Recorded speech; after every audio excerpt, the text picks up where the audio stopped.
Today, on OSM Vision, we have 3 student teachers of the master teacher, Nabab Yanun, answering questions from 4 members of the public. I'm Like Nells.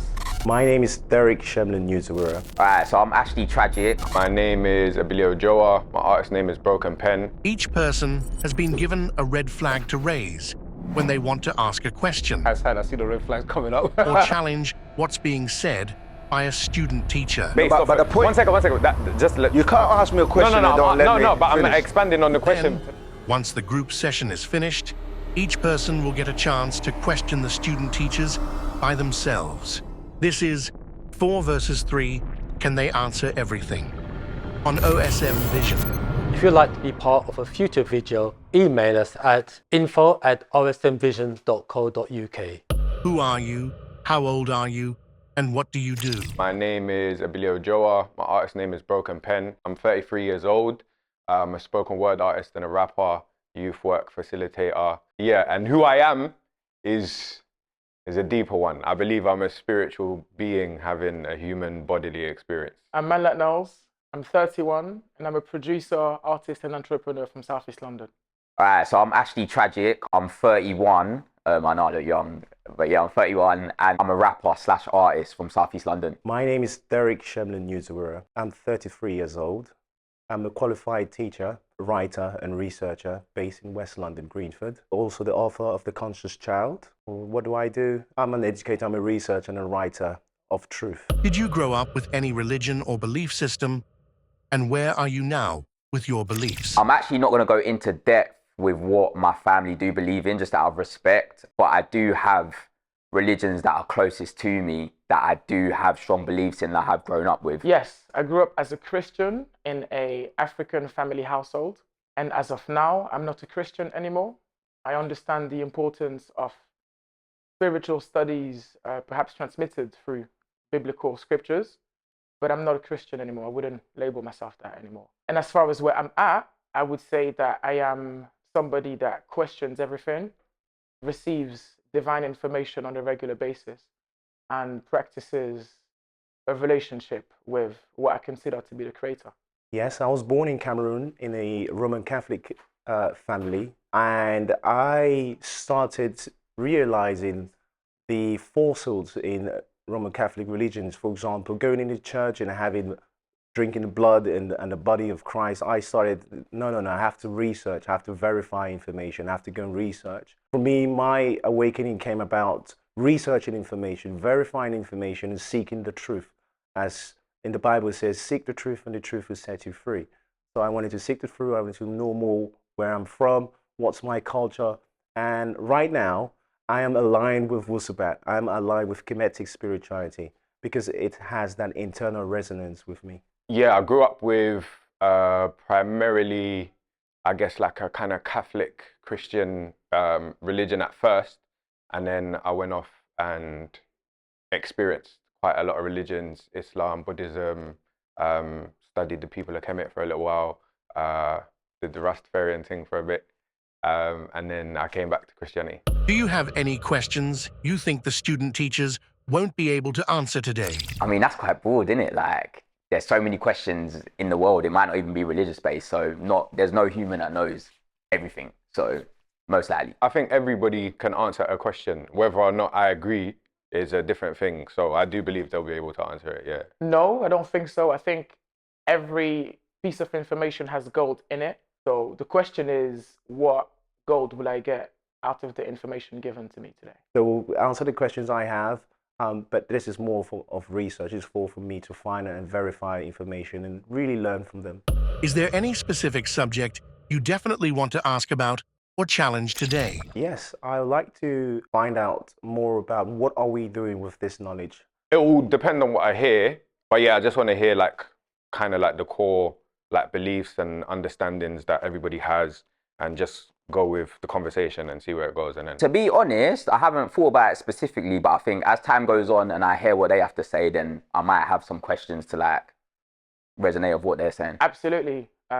Obviously, on my way to the studio, I was already considering some of the aspects to do with human nature. I have encountered a few situations professionally and in my life as well, that have brought certain questions to mind. So I'll be looking forward to speak about that topic in particular, as well as the programming of our society, or programming found within our society. What's one belief you hold that you think most people would strongly disagree with? Objective morality. I do believe that like everyone's different and everyone thinks differently. Like even though as humans, that we have very similar thoughts, we might agree with things, every human brain is different. So it's perspective. Like the way you look at something, someone else might look at it different. We see, for example, the color blue. We don't know that another person is seeing that as red. I don't believe in just good vibes only. Yeah, everyone's always like, oh, good vibes. Like, stay away from me if you've got negative vibes. Those people I'm scared of, because obviously everybody has sides and it's important to understand both of the sides. I feel like because like London can tend to be so dark and England can tend to be so dark, people want so much positivity that they do the toxic positive thing. And it's like now a thing. It's like, oh, if you're bad vibes, and it's very like, it's very high horsey, it's very judgmental, like, do you know what I mean? I don't believe in good vibes only. I believe in, yes, good vibes predominantly, first and foremost, but not only. I actually believe that we were not born to perpetuate such a negative approach found within our human experience. I think we're conditioned into that. But most people that I've had this conversation with would perhaps disagree with me and say that when we're born with the necessity to do dark things. On a scale of 1 to 10, how open are you to changing your mind today? 10. 10 out of 10. I'll probably say 9. I'm an open person, innit? Like, again, if I believe something or if someone's got enough evidence to back a point, then I'll take it in. I'm not necessarily going to change my overall views, but I will take in what people say. If you could ask the creator / Most High One question and get a clear answer, what would you ask? Why did you do the broskies dirty? I'd say, I don't know, the meaning of life, I guess. Like, yeah, what's the main reason why we're here? What's the plan? Yeah, what's the plan? What's the greater plan? What realm am I going to be in next? When you hear the word truth, what's the first thing that comes to your mind? Subjective. Love. I guess, I don't know. When I think truth, I just think, like, what's the main purpose? What is life for us? And why are we here? Truth is verified knowledge, internal resonance, and alignment with natural law. Finish this sentence. If I leave here today with just one thing, it has to be... The camera. No, I'm joking. Clarity. Truth, more truth.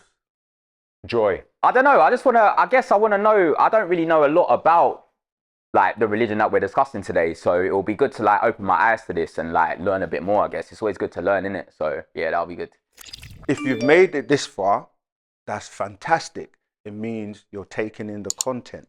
So the most important parts are generally at the end. So don't skip, stay with it, and make sure that you comment. Rahubat, which means greetings. My name is Saken, and I'm a student teacher of the master teacher, Partner Babyanun. I'm Rahubat. I'm Haptwi Ray Atam Hatap, one of the many student teachers of the master teacher, Partner Babyanun. Rahubat, my name's Usia Ka'are. I'm one of the student teachers of the master teacher, Partner Bab Yananan. And we go, yeah? Mm-hmm. Who is the master teacher? What's that? Great question. So, you know, when you did the introduction and you were saying, or there was a question asked that was, if you had a question to ask the Creator or the Most High, what would you ask? We know Him to be the Most High.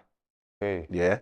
And when we say the Most High, I know people that come from a religious background might relate to their book, like the Bible, where it's mentioned the Most High.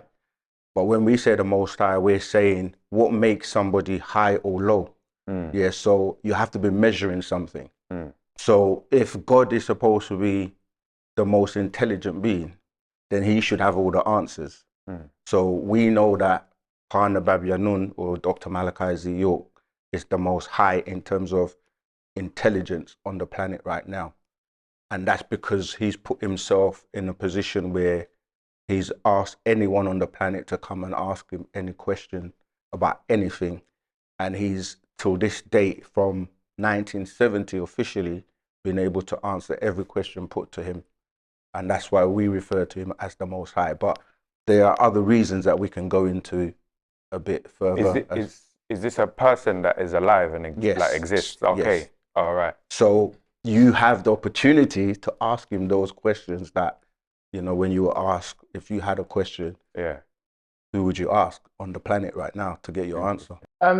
Is that important for a person, as in a human being, to be able to answer every single question asked to them? Absolutely. Okay. Because people have been given a fictitious story of how everything started and began. And most people have been given a character called God, Allah, Yahweh, whatever names that you've been given. And he's supposed to be the one that started everything and created everything and knows everything and he's everywhere and he's omnipresent, omnipotent. So if that's the case, whatever question you have, like what's going on the planet? Why is there diseases? Why are there people that are doing all kinds of madness, all the chaos on the planet? Someone that has that type of statute, if you're saying he's the most high, the highest, the most intelligent, should be able to deal with that or answer those questions. Can I jump in? Absolutely. Another way you can look at it, because we're going to give you some different angles so you can reason. Yeah. When your mother gives birth to you, she's your most high. She nurtures you, she gives you milk, she feeds you, she grows you, etc. You see what I'm saying? She's the first point of contact with the outside world. You question about things. You're seeking information before you even go into school. Your first nurturer, teacher is your mother and your father. You see what I'm saying? And if you ask your parents a question, and if they honestly didn't know the answer, what would the parent do? They'll go out their way to go and search and give you the proper answer to your question. You see what I'm saying? Otherwise, they'll just skip it and, you know, avoid the situation. But as a nurturing person, yeah, those two beings are your most high. That's correct. You understand? Now, may I interject? Yeah. The first thing that comes to mind is that as far as my personal experience has been with individuals who look like me, there is a flawed approach to the information transmitted to me by nature, right? Because perhaps they have situations of their own. So how does that make an individual who supposedly is comparable to whoever potentially be capable of being qualified as the Most High? When we're dealing with a Most High, in what Sir Ken has explained, in African or cultural situations or societies, there was always people who were locked in and connected to forces beyond this realm. Yes, sir. Yeah? And being connected to forces beyond this realm, we refer to that as nine ether, natural nature. So the forces of natural nature, nine ether, has endowed this particular individual to be able to tell and foretell the future, the past, and the present. Okay. You see what I'm saying? And give you the narratives and critique it in a way where it makes sense by giving you what is known as sound, right reasoning. Okay? And it's based on facts, evidence, experience, things that you can go on. Like you said, all of you have said, research it, go and search out the truth for yourself. But in essence, natural nature's forces always chooses an individual at certain times and certain cycles. Yeah? So if you look at our pattern of coming into consciousness as a race, you had Martin Luther King, you have people like Bob Marley, you had different individuals who came with a little sense of consciousness to uplift you. Understand? Like You chosen understand? ones in a way. But yeah, in some sense. So Okay. this particular being has had, I see the red flags coming up. No. Finish the point. I'm just letting you know there's a point I want to. So you've got individuals, and this particular one that we refer to as the Most High, Panabab Yanun, Dr. Malachi Zijok, the forces of natural nature chooses, you see what I'm saying, that individual and raises them up to be able to raise others. So that's what this is Can I about. just say something? I see you, brother. Yeah. Just wanted to touch on 2 quick points. So when we say the Most High, we have to remember that's also a seat. Yeah. So at different times or different points, other people can sit in that seat. It's just that in this day and time, right now, he is in that seat. And if you looked at society, whether it was the UK, America, different countries, you always have someone that is in a seat, whether they're the president, the prime minister, the king, an emperor, whatever title, there's always someone that is in the seat of the hierarchy. And the other thing I wanted to touch on when we say creator, when Osir was mentioning about your parents being your creators, that's scientifically true, as well as because you're a baby at that time, it doesn't mean that you're not going to surpass them as you grow. So they're your most high at that point. Just like he also mentioned about other people that have come like with knowledge or upliftment over time, like Martin Luther King, Malcolm X, etc. They were at a seat at a particular time, you see. So what we're saying when we say the Most High is not to say that other people haven't been in that position or can be in that position in the future. It's just that at the moment, because if you went to like the culture of, say, the Anunnaki, the Sumerians, they would have had someone called Anu that was in that position that is known as the Most High. That's what's translated into the Bible. You go to like other cultures and there will always be someone in ancient Egypt, they might say Ra, do you know what I mean? Or depends on the culture, the time period, there's always someone that is in that position. I hope that makes it clear. So sorry, bro. I know the brother was next and then the brother. ask Something so powerful, I have to remember. I just have to ask one question just to kind of like give me perspective and understanding. You said something earlier about measuring the Most High, and you're saying it's a scale, right? Yeah. How do you measure? Can you remind me of the name? Yeah, how do you measure who's in the What was Most the High? name of the Parnababianun? Yes. Who has Who measured? measures? Yeah, like Yeah. who said you're the guy? Yeah. That's Yeah. basically what I'm saying. Why is he the guy? You go how first, do you, how do absolutely. you, Yeah, how did like Good how question. how was he appointed to this seat? Who is the certifier of this thing? Is he self-appointed? Like what is? Yeah, we get the question. Like how do you engage? Like how do you like rationalize him being the Most High? Because obviously, like you said, it's a metric. So Yeah. I guess my question would be, what is the metric even being used? How is this being like perceived by you guys? Like how is he the Most High? How did he get to this position? Very good question. Now, the master teacher was authorized, qualified, and appointed by the female forces of nature to reveal and disclose universal right knowledge, the right wisdom, and the right understanding. This from a right understanding, to a right understanding that would then lead us onto sound right reasoning, which is with reasoning being the highest form of mental processing. Okay, he has been endowed with 720 degrees of knowledge. 360 degrees of the physical and 360 degrees of the spiritual gives you 720 degrees. Okay, so now what it is that so it's a qualification. He is what's referred to as a seeded entity, as you said earlier on, by the female forces of natural nature. So this is his qualification, and he says you judge a tree by the fruit it bears, and he is able to answer the unanswered questions.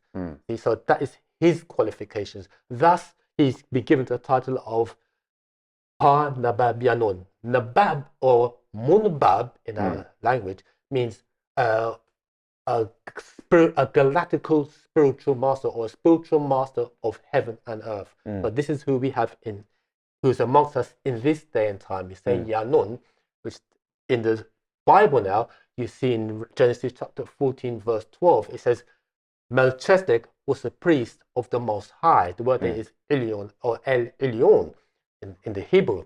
So that means that the Most High or Elyon is an order of which Parnababianun or Melchizedek or Malachi Zadok or the angel Michael is a part of that order of that priesthood. Now, I'm going to stop there and pause. Because when you talk about the Most High, you actually got into religion. Okay, so this is how so we take it from there. However, if you go to Hebrews 5:7, it talks about Jesus being a priest after the order of Melchizedek, not after the order of the Most High. But however, Melchizedek was a high priest after the order of the Most High. So it's a seat, okay, of which the master is of that seat. Now hear this. Now what he's doing now is giving us this in outformation, translated as information, so that we too will be raised up to those degrees of which he is of as well. So we too will be like himself, or the elite, be like Parnabab and be what we call Pa Mun Bab Tatu, which is feminine, masters, classical masters, and Pa Mun Babu, which is masculine masters, like the master, being endowed with 720 degrees also. So it's not just like he is come here basically to raise us up to that high stature. See, so Let me just touch on the answer to your question as well. We can make it very simple. Right? If we say who's the fastest runner on the planet right now, what would we say? Right. Yeah. So depending on what you're measuring, right, no matter what it is, there's someone that holds either the fastest race, 100 meters or whatever. Yeah. So it depends on what you're measuring. But I said initially that we're measuring intelligence. Yeah. And intelligence is what manifests everything you see around you. You see, so someone had to create or think of something. You guys are artists, so you know what I mean. Like, you bring that from somewhere to life. Of course. Yeah. So when you say how do you measure, it's like, okay, who's the tallest person in this room right now? All we have to do is stand up and put everyone in order. Yeah. And we will say he's the tallest. Yeah. That's how simple it is. Who's the fastest runner? We run and see who runs the fastest. Yeah. And you can go through anything you want to use to measure, and you see who is the person that is at the couple of things. One point. One point on that one. Yeah. Just one point on that one. I hear everything you're saying. You lot said a lot of words, but didn't answer my question. But like, just in my understanding, you said like the specific, like, but who has made this guy the most high? We have. Everyone. So not us. No, when I say we, I mean everyone on the planet. Because everyone on the planet has the opportunity to contest. When someone stands up and says, question me, I know everything. Yeah, but let me finish. I can say you can say that. And I can answer any question. But it doesn't mean it's going to be subjective. Though. Let me finish. You know what I mean? So you would say that, and then we would put you on the stage and put you in the room, and let everyone in the world ask you questions. Yeah. And we will get to know whether you know what you're talking about. But then because it's going to get to a point where you can answer, but you're right. Someone might say, but it's different. But then you have to go and research. You have to check it out. And you will see who knows what they're talking about. Because you can't say, I'm a scientist. Yeah. And I know how to build a plane. Yeah. And then we said build a plane, and then you can't build a plane. Yeah. You know what I mean? You're going to have to prove what you're saying. But you would also have to have knowledge on how to build a plane to perceive the knowledge of how to build a plane. That's what I'm saying. So this is what I'm saying. So what would make him the most high? Like, because intelligence or knowledge also has to be perceived. It's like, there was a saying I heard, if you're the smartest person in the room and nobody else understands you, it doesn't matter. Because the thing about being humans is being able to relate and understand each other and all of this stuff. Do you get what I'm saying? So my thing is, if you're saying he's the most high because he can answer everything, but his answers are still coming from his understanding and whatever, and then it takes people to agree with whatever he's saying. No, that's what I'm saying. That's not correct. Because there's only one truth. There's only one truth. And what's the one truth? Truth is truth. Like, if something is true, everyone will be able to agree on it. That's not. Like, okay, are we breathing air right now? Yes. As far as we know. Okay, you said as far as we know. As far as we know now, yeah. Yeah, but how do you know something? By learning it. Right, so anyone can say, someone else could have said we're breathing orange. But would that make sense? No. Because we all know we're not breathing orange, we're breathing air, right? Yeah. So when you want to know the truth, there are tests you can use. And the person that's intelligent will teach you how you do that, right? So the 3 tests are evidence, reason, and experience. And you can use those 3 in any combination, 1, 2, or all three. Like if you want to know something, you have to look at the evidence. Yes, sir. Yeah, you have to then reason it out. And if you've had experience, a simple example is someone could ask the question, does fire burn? Yeah? How do you know? One, you can go, take a piece of paper or something and put it against the fire and see if it burns. Yeah? You can ask people that have really major scars or something, and what happened to you? Oh, I got burnt in a fire. Right? Even though you haven't personally experienced it, there's enough evidence and enough reasoning for you to be able to go, okay, fire burns. Now you can say, I don't believe you. And then the third thing you do is experience it. Put your hand in the fire. And then you And then you know that fire burns. We're talking about physical, self-evident things. Yeah, to but a certain that's degree. what we're saying. But- Like, but any subject, yeah? Because it's easy to say, you can say I'm the Most High. Anyone can claim that. But I would never say that. not you, I'm just Yeah, saying, yeah, like, or whatever it is, you can claim you're the fastest runner. But the test is when we put you against the fastest runners, and you either win or you're going to come last or you're going to lose. So then it becomes evident to everyone who is the fastest runner. So what we're saying when it comes to him is that you got scientists in the world, right? Because when you ask people, how do you know anything? It's either you've experienced it yourself, you've been taught it at school, college, university, by people who you consider to know, like professors or doctors or lawyers or whatever, right? So I'm saying, if you put all lawyers together or all accountants or all whoever and see who's the best, that's easy to know. So you're saying that this human being is all-knowing?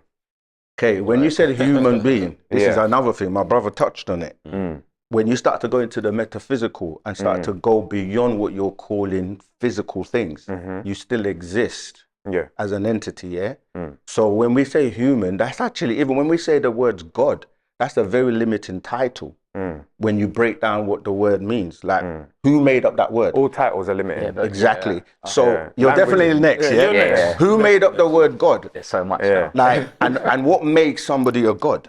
Yeah. These are the questions we don't answer. So when you said, when we said the creator, when the question was asked, if you had the opportunity to ask a creator or the Most High anything, see, we didn't go into who is the creator, because the creator can mean different things to different people.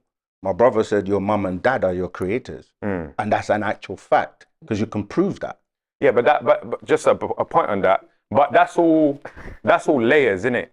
So it's like, how far back are you willing to take it? My understanding is when you're my understanding, the base understanding of God for people that believe in, okay, this had to all come somewhere. You take it far back to the point of the beginning thing. That's right. Like the initial beginning. That would be the creator. Let me let me just think my point, yeah? Yeah, So yeah, obviously, land. yes, to a certain layer of life, your mum is your creator. And then I'm created, then I will create things. And we can all be creators. Yeah. But the being the main differentiation here is you taking it back to its furthest point. And I That's feel like right. as human beings, what we do is like, we'll take it to the furthest point of understanding that we can do and then be like, okay, cool. But like what I'm saying is, this is still a human being. So No, you're saying it's a human being. no, No, but what I'm saying is, I started to say to you Yeah. that there's levels, as you've just Yeah, said. yeah, Yeah, yeah. So you're right.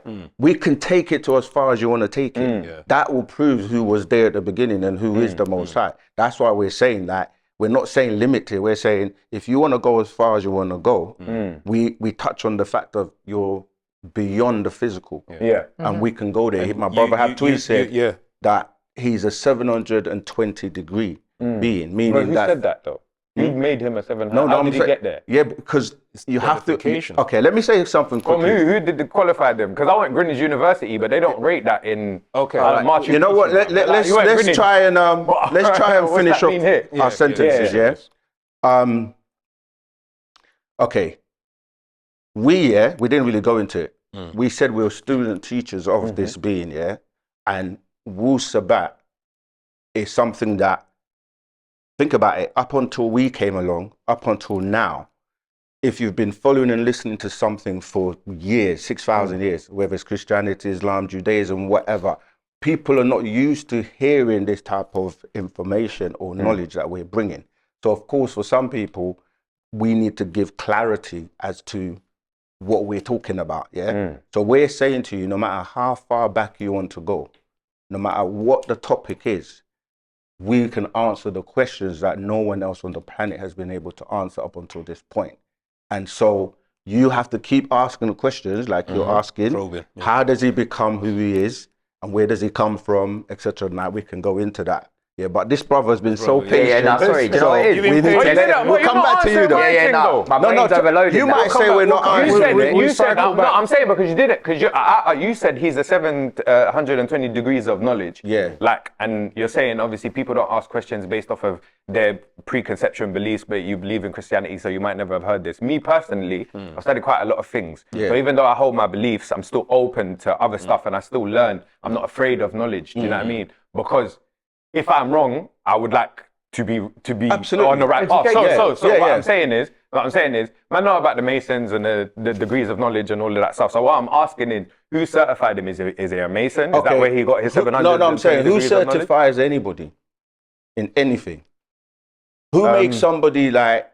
Yeah, who co-signs? Yeah. Basically. You give me one title or person and tell me how they get that certification. Well, it's numbers, agreed, innit? it's agreed, it's agreed upon, innit? So I'm saying Right. whether it's agreed. So I'm saying there's still a source of certification though. So that's what I'm that's saying. what When I you asked say he's you. got 720 degrees of knowledge, Yeah. based off of what? Is it like, because obviously the Egyptians did the whole 300. No, remember, I like, said to you, he's opened himself up to the entire world. Yeah. Since 1970 yeah, till now, and said, I have the most knowledge. Ask me anything. yeah. So he's been put to the test. So technically it's a vote. So everyone from all walks of life, no matter who you were, scientists, Buddhists, Islam, Judaism, whatever, have had the opportunity to prove him wrong, and they haven't been able to.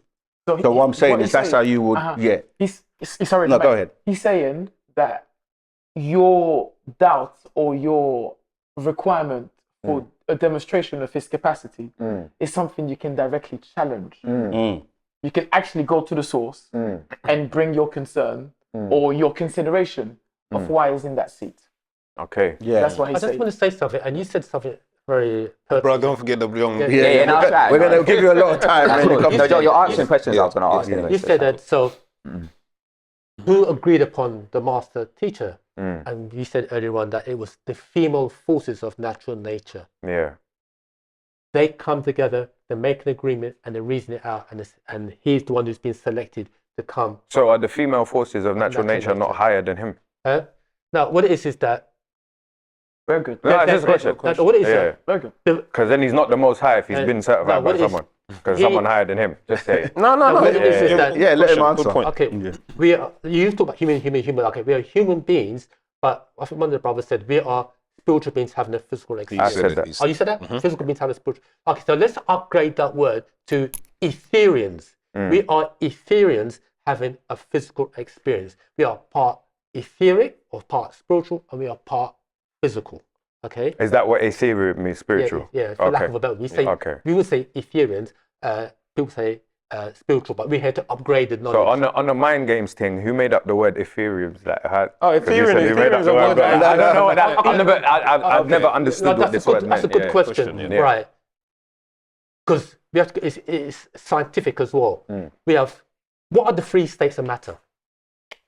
Solid, liquid, and gas. What's the fourth state? Spirit, I would say. No? Plasma. Plasma. Oh, Okay, yes, okay, yeah. And beyond plasma, you have Plasma is ether. like blood, yeah? Plasma. No, it's a higher state. It's a higher state. Oh, okay. You have got blood as plasma plasma as different- well. it's Yes, a different- There's levels of Okay. levels. Now, beyond that, you've got ether. Ether is non-physical. Okay, it's a non-physical. And we are non-physical beings first, then we became physical or human. Okay, so your non-physical or your etheric state is higher than your physical state. Yeah. Okay, so the master, the Ethereans of which the master is, part of the Babylon Island is an Etherean, and the of that state, the female forces, because forces as in principles, because it's only gender on the physical, but the feminine forces selected the master Panabab the Ethereal Yanun, to come into this physical body, Dr. Malachi Z.K. York. Dr. Malachi Z.K. York is what's referred to as a seeded entity, meaning he was specifically groomed to house Yanun, to come into his being. But Yanun is is of a high order. Come into Dr. Malachi Z.K. York to reveal and disclose universal right knowledge. So Dr. Malachi Z. York is a physical being and an etheric being. So his etheric is called Yanun. And he's the one who has endowed us all now with, the goal is to give us 76 trillion years of knowledge. So he's Okay. Wait, sorry. Wait. No, let me. I'm going to touch on that point about I've got so many questions. because you're saying that who chose him as the Most High, yeah? Yeah. And we've said that there are different levels. So even though we exist physically, on the etheric realm, beings exist in that realm which have different laws of engagement than in the physical. And when you get higher, it's not individuals anymore. You become one as councils of beings, yeah? So it's not like, it's like all of us can be in the council and decide together to select one person to go and do a job.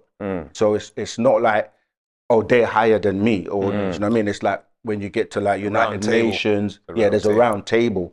So when they were looking at this planet and saying like, every 24,000 years, one is selected amongst the council. They refer to them in the Bible as the 24 elders. Yeah, he sat as the 19th elder in that council. So it's a collective decision to decide who to go and who's appointed. It's like we wanted to go somewhere today. Yeah, if we were traveling in one vehicle, so we got a van, only one person can drive in it. Even though we can all drive, but we're in the same vehicle. But one person is driving at that particular point.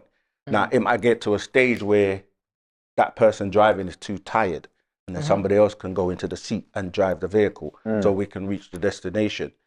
What it is that many people have come over the years, but every 24,000 years, there's a renewal, where everything has to be revealed. This is why in the scriptures, they say, when the truth comes, all false things shall perish, because this renewal has to take place. People are talking about the Christ consciousness. People are raising their vibration now, because you're evolving physically. When you're a baby, you grow to where you are now, but your spiritual, your etheric being is also evolving. And now you're at a stage where you're evolving consciously.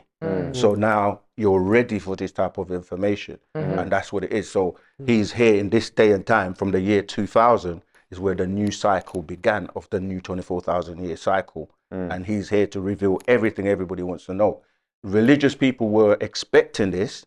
They say that when this being comes, or when the time comes, all false things will perish. But religious people, they start to expect like Jesus is going to come, or this one's going to come, or that one's going to come. But when you start to go into the details of when are they coming and what's the qualification, or how are you going to know they're here, they can't give you the answers. Everyone's booked out. But we definitely have to let the brother come in. No, you know what? He's been so patient. My brain's just overloaded now. So like, there's so many things I want to go. But he actually said a lot of things that I was going to ask anyway. Like one of my big questions was when was the starting point for that? Firstly, because for everything there has to be some sort of start. So what you basically said, that she basically touched on, and I heard your examples. I wanted to also ask, how do you communicate with the female forces? Like, how is that communication happening? Because technically, if you're communicating with something that's out of the spirit world, that's when it gets deep, and it's like, okay, is that not technically you communicating with a god, for example? So how does that work? How do you get that information? You are it. You're part of it. This is where Habtui was saying, when we start to go to the higher vibrations or levels beyond what people think is physical, like if you went to the scientific world, they will say things started with hydrogen. H1, when you look at the periodic table, but beyond H1, they've started to, as time's gone on, they've started to discover that there are states beyond that. So they started to split the atoms, so you went from hydrogen being the first to now quarks and ZDs, and you know what I mean, biaps. So they're delving more into that, what people call spiritual But my question is more of, no, what I'm saying is, I'm just going to touch on it. Go on. So we are all connected to that realm, as etheric beings, or we are ether beings. Yeah. So when you say, how do you communicate with them?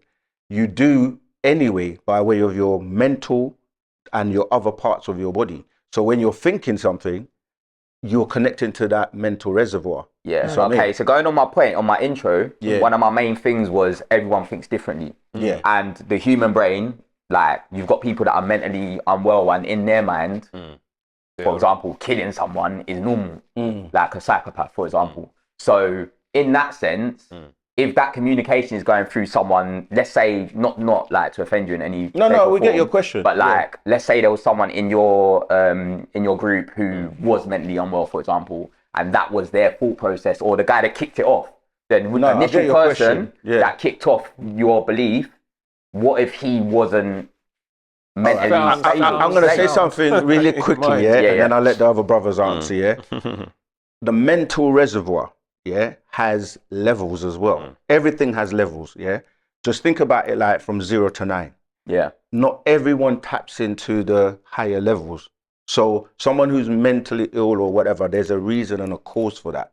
That's normally when there's a disconnection between your, what you're calling spiritual being or etheric being with your physical being. Or there's some DNA or genetic, you know what I mean? Yeah. Problem, glitches. So even though we're all connected to the mental reservoir, Yeah. we don't all access it at the same point. So like if you think of a computer, Yeah. you've got your personal computer or tablet or mobile phone or whatever, where you download information that's you call that my mind. Yeah. But there are states or other information that is on, say, a server or on the World Wide Web, which you can connect to as well. But But you can only pull exactly. Yeah. So it's all based on the levels and how you are as a being. So one of your key things is levels. So if there's levels in the spiritual realm, surely there's a top level in that spiritual realm, there which is. is basically God, no? No, God is There's a always lower going to be, level. and I know God's a term, Yeah. but Yeah, that's the thing. It means the beginning, the alpha, the yeah, like start. I'm saying, there has to be that. Yeah, remember point. we've been given. We're living in the West, aren't we? This is a Western society, Western ideology, Western mode of thinking. Yeah. Okay. So when you go into the language is very important. Understanding the concept and the mind that produced that word is very important. So when you're saying the word God, you have to look at where is the definition coming from. And who coined that word? Yeah. You go into German. It's a German word. And it doesn't mean the omnipotent. It means the word good.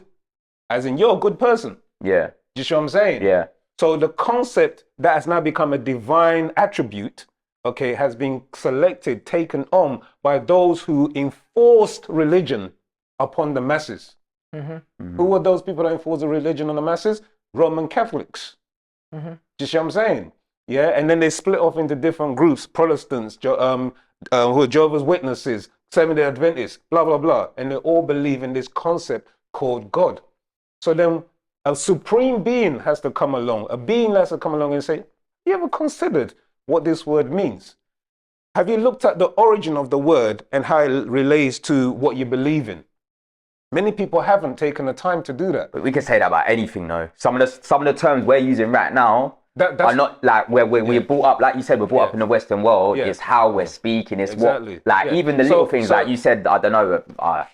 Yeah. Usain Bolt. That's a name. But like But what I'm about saying is running, that- we have to as people where we're surrounded and where we grow up. We get brought into terms. It doesn't necessarily mean that we don't believe that thing or our beliefs ain't strong or correct just because we use that term. It's what we've grown to know. Yeah, exactly. That's what I'm saying. Yeah. It's Society. It's society. Society and conditioning and upbringing is what creates your reality. Yeah. If you understand anything about language, go and study language. Language shapes your reality. Yeah, Do 100%. you see what I'm saying? Yeah. Yeah. And because it shapes your reality, you're getting a definition and a concept from somebody. But who is that somebody? These are your Romans and your Greeks. Do you see what I'm saying? Yeah. That's where you're getting your mind's eye. That's what you're seeing it from. Yeah. So their perspective is now shaping your reality. And we're saying that most of us here are not Greek or Romans. Yeah. So what language were we speaking? What definitions and realities were we seeing? And then you tap into a person who can teach you that this is the origin of this is the origin where this came from, that's what this happened here, etc., etc. And then once you start to understand that these Indo-European languages, I hope you're taking this in because you can go and research it. Yeah, these Indo-European languages only take you so far, and they can only take you up to 2,000, 3,000 years. You see what I'm saying? Yeah. So beyond then, what was the language being spoken? You go into the Amharic, the Ge'ez, ancient languages. Then so who's speaking those ancient languages? Then you find out that there's beings known as Anu, Elohim, Anunnaki. You see what I'm saying? So there's a pattern, and there's a time shift and a change as societies and empires overtook others and brought in their ideologies and their things. So we are now believing in somebody else's ideology. Yeah. It's hard to avoid that though. I feel like I'll throw a little I just want to touch on that, and then you come in. See, we say we're trying to raise people's consciousness to a higher level. We spoke about levels. You keep saying the word believe. We believe. We believe. And my brother's talking about language. We don't believe. You see, to believe something doesn't make it true. So you can believe what you like. You can believe pigs can fly. You can believe in Father Christmas, Easter, God, whatever, right? But to know is different. So we don't deal with belief. We deal with Knowledge. the knowledge. Where's the facts? Like, you're telling me this, but where does it come from? Who created it? Who said it? What's the source? Do you know the etymology behind the word believe? Absolutely. To know that it means. Yeah, we can hear it. This is what we're saying. And not only hear it, just from my understanding, what does to lie. It literally means to lie. To lie. If you spell it out, you see the word lie in the middle of it. Lie, or to believe. Yeah. But is that no, wait, 1 second. Because you can pull that out. That's based off. But the point. 1 second. You can't ask me a question. No. But I'm expanding on the question to let you answer. Because obviously, etymology is the root word of where the thing came from. It's not about the. According to who wrote the etymology. Because it's about the power structure now. You see, this is what we're. But you're doing. Based off of an English understanding, be like Eve, like we could do that with bare words and say. Okay, but what I'm saying, what is the actual root? Where does it come from? What's the original language it came from? Because a lot of the English language is derived from other languages, right? That's what I was trying to answer your question, and I'm saying, go on. If you then go and look at etymology, every word is broken down, and they will tell you this comes from the Greek or the Roman or the 5th century or whatever. But the point though is we have to use English, isn't it? Today we're talking English. We have our own language, right? When you go to Google, Siri or AI right now and just go, what does the word belief mean? You can do it now on your phone. It will literally tell you to accept something without proof or without knowing. That's the breakdown of the word. But if you want to know something, you have to go to the facts. So when you're saying, when we say go to Google, go to the etymology, it still brings it to the point my brother Osea made, that someone put that there, right? But if you go prior to the people that were giving you that information, there's still more info. Yeah, there's more information because you're going to go back, say 2,000, 3,000, you could even go back as 6,000 years ago. But we, as the original people on the planet, were here first. We go back millions and millions of years. So we would be the ones to teach people the origins of things. You see, so we have to go beyond the English and the and you can go to the Sumerian. We can end up in ancient Egypt, which people will call Kemet. But we know Kemet was also a coined word at a particular time.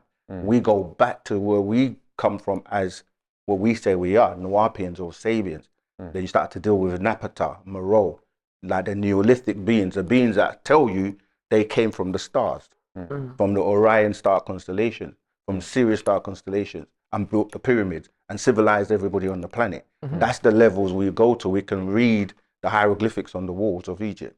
We can read the Sumerian script, which are both scripts that come from our language.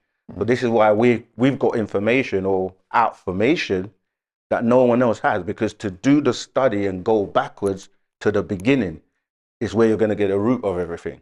You follow?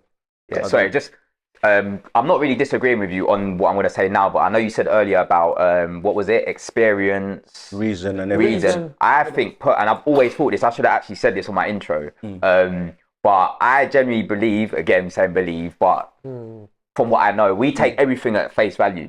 I've always said this. Like, I've always had this in my mind. Like when we watch the news, for example, we get told things and we just say, "That's that. That's that." Yeah. There's a flipping robot on the moon. We just look at that and go, "Oh, there's a robot on the moon. Fine." And that's with everything. So like even down to like, I'm sure you've had teachings and stuff. It's a span of the words because it's literally everything we learn. Down to Darwin, whatever religion you are, you've been told that. You haven't always been there. Okay, but check this out. You see, when they lied to you to say they went to the moon, as you said, back then, everyone took it for face value. Because you just saw it on TV. But today, people are using their brain now, intelligence, and they're looking at it and go, that doesn't make sense. Where's all the stars? How did they come back? How did they, think about this. Who was filming it to watch them arrive on the moon? No, but they can. No, but technology. I know, but what I'm saying is, going back what you just said about face value, I'm saying face value, you're not thinking of it like that. You're just thinking they're watching someone land on the moon. But like somebody would have to go to the moon, get the camera set up and wait for them to arrive. It's just like the picture with Jesus and the disciples. Who took the picture? Who set them up to sit in a particular way? It was painted. So, right, this is what I'm saying. So when you start asking these questions, you start looking into it, and then the scientists start going, yeah, but there's no blast to get them to lift off to come back to the planet. And that's just one example. You can look at anything they've told you in the last 6,000 years, which was you took it on face value, like God. But that's my point. You took it on face value. So that's why I said, for me, experience is the most important because, for example, my beliefs, I've not gone into what I believe, but I've had experiences and I've seen experiences, things like, and I've felt things. The reason why I believe what I believe is because in my own life, I've literally experienced things and I've felt things, and like I'm sure you feel the same. Like that's why I asked the communication question. But remember, we're the one that said that to you, that there's 3 ways you can use experience too. So there's nothing wrong with your experience. Because your experience is your experience. Exactly. So absolutely. But then we can't deny that. Exactly. So my experiences in life have shaped your belief system. What I believe, long story short. And I feel like... Yeah, but is it better to believe or to know? Yeah. I hear what you're saying. No, that's a question. Yeah. No, exactly. Which one? But then this is the thing. It's the face value. My question. Is it better to believe? It's better to know. It's better to know. Absolutely. It's better to know. So you can believe something. I feel like my knowledge, this is why from the start I never like went into what my religion or the closest religion to me is, because I'm not going to lie to you, I've not got enough knowledge on it. But so far, it's what has resonated with me because of personal experience. Yeah, but that's a belief. That's what I'm saying. Anyone can have a belief. And no, we're not going to tell you not to have your belief. Because a belief is just a belief. You can be a Muslim, Christian, Jew, whatever, But that's not facts. That doesn't mean that because you believe something, that is true. So can I ask you how the way you're going to know, we challenge you. You can tell me, I believe Jesus is going to come and save us. Right? That's your belief. To know, we'll be like, okay, when is he going to come? Where is he? How is he going to arrive? Where exactly is he going to be? What is he going to look like? What crafts is he going to come in? Where is he? Do you know what I mean? Like, we go into the detail so we can get to the truth of the facts. So can I if it's just a matter of I just believe it, then we're like, cool. You can believe it, but you can't get me to believe that because it doesn't make sense. Can I ask you then, like, a personal question? How do you think you know that you're correct? Okay. Based on the experience, reasoning, and evidence, okay, you also have DNA, right? DNA is encoded in you. It's encoded in you for you to be able to learn to crawl, to learn to walk, etc., etc. But as we're talking about levels of knowledge and levels of dimensions, your DNA goes into what is known as the quantum. Yeah, the brother Habtu mentioned that about there's different levels. So the quantum level and it's where you're connected to more than just a physical part of you. That energy part of you, which I have to mention, and second is the etheric energy part of you. That's the real you. And that real you has an encoded message. Just what I'm saying, the matrix of you, the true essence of you has an encoded message. So this is what happens. As certain periods of time in your life, those encodings actually wake up. You with me? They're triggered. And from that trigger, you start to have memory of your original past. So is it like reincarnation? It's not about reincarnation as such. It's that you start to remember who you are again, and you start to ask certain questions. How did I get here? Why am I here? What's the purpose of life, etc.? Because that DNA is beginning to unfold. See, How do we know that that's true? But that's what I'm saying. How does that separate? How does that separate That's why you from? do you remember when I said that you're developing Yeah. that being as well? The physical you is developing, but your conscious being is also developing.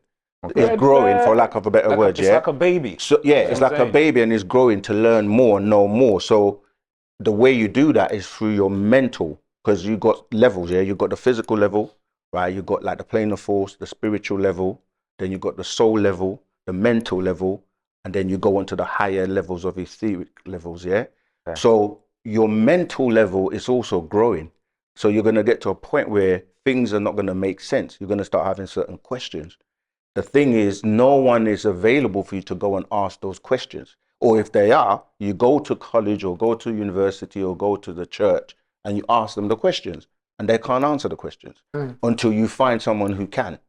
So you may carry these questions all your life. Do you have the answers for these questions? Absolutely, that's why we're here. So, all right, so we should start, we're here we'll start because getting deeper then. Yeah. We can get deeper. We're here because we We're say here to unravel these things. right, Yeah. cool. yeah, we say ask us anything. That's the whole reason why we're here and why the master. Sorry. We see two flags. Yeah. We don't say ask us anything just for the sake of it. Yeah. Because you don't really have anyone else out there that's going ask us anything. Other than AI, of course. Yeah, right. But AI is programmed. Yeah. Yeah, and people behind the coding are responsible for the coding. You see, There's actually bare man that are bare people. Sorry, not to just say No, you're man. right. There's a lot because- of people that are like ask us anything. Like, Yeah. there are actually. I a know, lot but of what I'm people. saying Have a is, toilet break. Yeah, sorry. Yeah.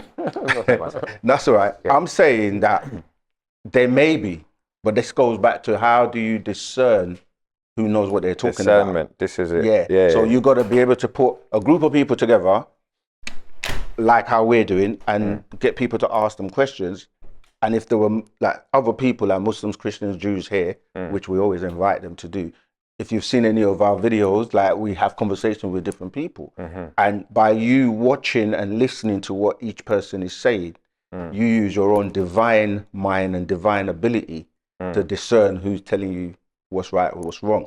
Now, you also have, as Sia mentioned, that naturally you're dealing with vibrations. Yeah? So when you hear words, they're tones. That's why language is very important. You can feel and know something in your inner being, like the brother was saying, he can experience it. So when you're talking to people or you're in situations, your inner being will tell you. But a whether feeling it's true or not. a feeling isn't necessarily the truth. No, it's Because not. the feeling is But subjective. I'm saying the vibration, you can know. And feelings can lie to you as well. Most times they depending do. on how aligned you are within yourself. Yeah, because you got like your I mean? intuition, you got other parts, yeah, telepathy, psychometry, clairvoyance. What do you? I guess the question would be, what do you use to test the spirit? Your higher being. Like that, but that's what I'm saying. Like, how do you know you're not intellectualizing a thing and you're actually tapping into the spirit testing the thing? Do you get what I'm saying? Like, how do you differentiate? Yeah. How do you know what's like your? Even though we're having a conversation physically, we're also having one spiritually. 100%. You see what I mean? That's what I'm saying. So you've got your higher being that's also discerning as you're talking to me physically. The physical body is just the conduit or the interface. Yeah. Because here you need The translator. the 3D. Yeah, exactly. Yeah. So was you going to say something? Because I know the two I brothers. was going to just literally tap onto. Sorry if you had something to say. Did you have any? Go Yeah, ahead. no, I was just going to say, like, it's a, this is why we're talking about the memory banks. You see what I'm saying? There's a Egyptologist called Ashraf Kwesi, and he referred to it as your genetic memory bank. All of us have a genetic memory bank. Yeah. Again, do the research. You find out that DNA has memory. Of course, And because DNA has memory, you have past lives or ancestral lives or ancestral connection to beings, okay, who pre-existed you. So when you're talking about how to discern things, know that you have ancestors that are in your very fiber of your DNA that are actually relaying certain information to you on a daily-to-day basis. Why you cannot hear them or are sometimes cut off from them or is limited is because we're so attracted to different distractions. Do you see what I'm saying? That's why meditation and that's why all these other things of self-love comes in. Because once you start applying some meditation, fasting, certain rituals to your being, then the voices of your ancestors get louder. Yeah, absolutely. You know, and you get guidance. And then they told you, cut this out. Stop doing that. Do this. Focus on this because this is your true trajectory. You see what I'm saying? Yeah, so the reality is that as you're moving into self-recognition and self-alignment of who you truly are, yeah, know that your physical body, as Sir Ken's saying, that's just an interface. The real essence of you is your etheric being, yeah? And that's the divine you, that's the God. That's linked into the mental reservoir and the universal source of all. You see what I'm saying? And when we have a being who is telling you about that so that you can link into those forces that will align you with better qualities of life, I'm not talking about the fast cars and things like that. That's just materialistic stuff. The actual experience, yeah. So this is what we're actually talking about here. You know, because we can get deeper. We can get very much deeper. We can talk about DNA, genetics, ancestors. You know, different things that shape and refine and define your reality. Because even though you may be thinking to yourself, "Oh, I have this particular." Image in my mind, or this what I want to do, or this what I don't believe in, etc. Know that you're connected to 30 ancestors in your DNA by your father and your mother and father. They're actually in your DNA, in your spiritual 30, essence. 30 ancestors. Based off of generations. No, why is it just 30 though? Because those are the strongest ones at that particular time in your existence. You know what I'm saying? If you study genetics, you go back 30 generations. Again, going back to the whole thing about who's the best, there's a person that is known as the renowned scientist when it comes to genetics. That is known as Gregor Mendel. And he found out that even though you've got a long list of ancestry, it's in the fourth generation that the traits manifest. That's why we say 30, because you go from you in the top layer to your parents, to your grandparents, to your great-grandparents, to your great-great-grandparents. And all those people make up your matrix. Who's the scientist, sorry? Gregor Mendel. So the point is, how do you know what he's saying is correct? Like I said before, in any field on this planet, there's got to be someone who's the renowned or known as the best at that time. There may be someone else like Usain Bolt doesn't hold 100 meters fastest race time right now. But what I'm saying is that there's someone who's always going to be the one that is like you said before. You can't be a specialist in everything, but there's certain things you know. Like we can say, King here, he's a specialist in terms of videography. I mean, that's what he does. Someone else might be an engineer. Someone else can be a doctor. Like he was known in the scientific world in the studies of hereditary and genetics. Yeah, so you can say, how do you know what he's saying is true? But if he's proven himself in that world to be the best. There's actually, sorry, brother. So this brother actually was he's going to ask a question. I'm just going to make a statement. Yeah. There is no best. There is only a perceived best. Yeah, if you're measuring though. But I'm saying if you're measuring. Yeah, but it's also about opportunity to measure. Because there's but probably someone you can't in Kenya be in that's it. faster than Usain Bolt. That hasn't had Yeah, a but I'm chance just to saying, win but an if you're not in Olympics. it, if you don't come and say I'm the fastest, yeah, you might be, but nobody knows about you. No, it's also about platform though. It's Same also thing about though, innit? opportunity. Same It's also thing. about ability. It's Same like, thing, but you know I'm what I just mean? saying, like, It's true, yeah. everyone has the opportunity to. I mean, as far as measurement is concerned, to do with that specific example, there would have to be an opportunity. So if someone was indeed the fastest or the smartest, they would put themselves in a situation whereby they could stand on what they're saying. You have to manifest. You can't just believe and think. Not necessarily. Not necessarily, bro. There could be someone in the middle of like... Bro, I could be the guy who is the best at something. All right, but if I know that within myself, I'm not gonna. I know some rappers. But anyone can say that. though. Anyone can say Yeah, that's what I'm saying. Yeah, but you have to You prove it. knowing it within yourself and not doing anything about That's it it. means that as far as the application of your thought process is concerned, you're just at the service of confirmation bias. What we're speaking about here is collective observations, right?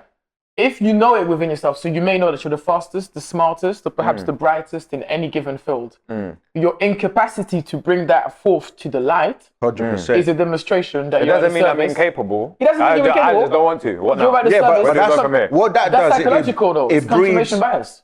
What that does is it breeds belief. Meaning you can believe what you like. You can believe you're the fastest. But if no one else has witnessed or you've never had to prove it, then you can believe what you like. Yeah, Anyone but can believe what not you like. always Not though. you, If not there's a you. guy that's 8 foot, Yeah. he's the tallest man in the world. He is. Even if he's stuck in a cave and no one's seen him be What the do you mean if tallest no man. one's seen him? That doesn't make sense. That's not logical. You can't say I'm the tallest man in the world, but no one's seen you. This is Has what to be happens proved with and God. verified. This is what we're saying, that it breeds ignorance, because you can say God knows everything. Let's say, yeah, which a lot of people believe. They don't know that until you put God to the point where you, like, I'm not God according to that little scenario, yeah, and I come and I ask questions to God that He can't answer. How does that make God feel? It's like you can be like, I'm the best heavyweight champion of the world in boxing, yeah, I knock everyone out, right? And then you go to actually fight the person that's currently the heavyweight champion of the world, And you lose. and you get knocked out in 2 seconds. How do you feel going home with your crew? You were claiming. Oh, it's a long Do you drive. know what I mean? Yeah, you're claiming It's a you're the long best, drive. and you come That's a and one belief. man just knocks you out in 2 seconds. It's a long So drive. you can believe that you're the best, but you have to prove it. So when you're saying I'm the best or I'm 8 foot tall, but no one's ever seen you, that's what people are doing. They're saying God is in heaven, He knows everything, He can do everything, But no one's until seen we come along and we go, Demonstrate. where's heaven? Yeah. Demonstrate it. If He knows everything, why doesn't He take care of all the problems in the world? Click His fingers and get rid of all the diseases, all the chaos, all the murders, all the wickedness on the There's planet. more to that. This is what I'm trying to say. But I'm saying is, this That's is the what happens belief. when we question Yeah. and put Him to the test. It's- Because people who claim He knows everything and can do everything, yeah. that's a belief. No, but that's Because based on. He can't. Because if He could, He would. That's based on your capacity to perceive, innit? Because, like you said, there's layers, innit? Until, process. until you leave this 3D realm and this life, you might not like. Yeah, but we're one dealing second, with it in the 3D no, though. but that's what I'm saying. In your like to ask these questions, like why doesn't God do this and do that and Yeah. da, da, da, da, da. It's almost to say like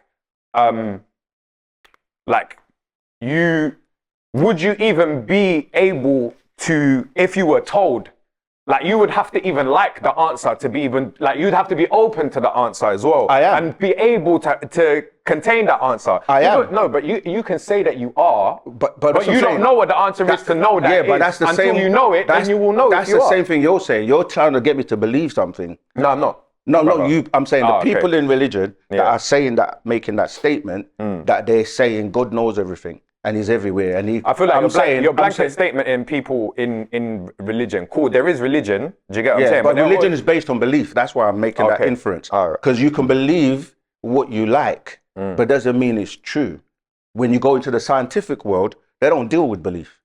They don't say, "I believe this bridge is going to be sound to carry people." They do because- deal with belief though. No, they Because, don't. no, yeah, Science. because science is always changing. What they had but before, they have a. I believe as far as I know. No, but by No, but- definition, science is the study of cause and effect. By definition. You can Google it now. Science is about knowing. So essentially, you're right. As it shapes forward, Yeah. cause and effect has to be demonstrated in order for it to step forward. There is science But- and scientism. But what I'm saying is, like, you can't go and build a bridge that's unsafe because people are going to die if you Yeah. don't use scientific. Like, you have Process. you have to have a process. Like, you can't just say I've created a plane to fly people from one place to the other, and then the plane takes off and everybody. That's not scientific. You have to prove it, and you prove it by saying, all right, I'm going to create something that can fly, and people go, okay. Then you have, that's like a hypothesis, yeah? Then you go about doing research and development, testing to the point where it's safe, and people can actually get in it because now they trust that it works. Yeah. You can't just say, believe me, the plane's going to fly. But Let the brother go, brother's because I been wanna go. patient. But yeah, we're here for you to ask questions on things we talk about. Go ahead. I know, and with how you speak and how you compose yourself, it's not to make friends, but I know what you're saying is true. From my own research in mysticism and Eastern philosophies, it all points back to what you're teaching right now. Just adding on that, government and religion is slavery. Just I don't care whatever. All governments and religions is human slavery. Now, with all the information you have, sometimes for myself, I read the books. I feel overwhelmed because I feel, wow, we have this much information, and what are we doing with it? What are we actually doing with it? We need to take action with this information. What are the next steps we're going to do? And also I feel like I'm putting myself above other people. Like I mean, that's how I feel, but I'm not all the time. I'm humble. But what are we doing with this information as a community? What are we going to do? What are the next steps we're going to take? That's it. That's a sick question. Yeah, I just want to elaborate and answer your question. It's a very good question. Before the master's kidnapping, incarceration, he built 3 different nations. 3 different nations, right? The last one was Tamaray in eastern Georgia, and he reconstructed pyramids. Now, obviously not as grandeur like in Giza there, but pyramids. He built sites there for initiations. He inaugurated rituals or ceremonies that was not done in 10,000 years. So he was on a building project, for us to make that connection to our ancestors, etc., etc. And like as we said earlier on before we started, that those principalities in high places, when they saw those pyramids coming up, when they saw the Takhinu or the obelisk, when they saw all that, they realized this is the man, we've got to stop him. Because he had too much influence on the people and would change their status quo. Yeah. You see? So since his incarceration, that was a test for us all. See who's gonna endure to the end, you see.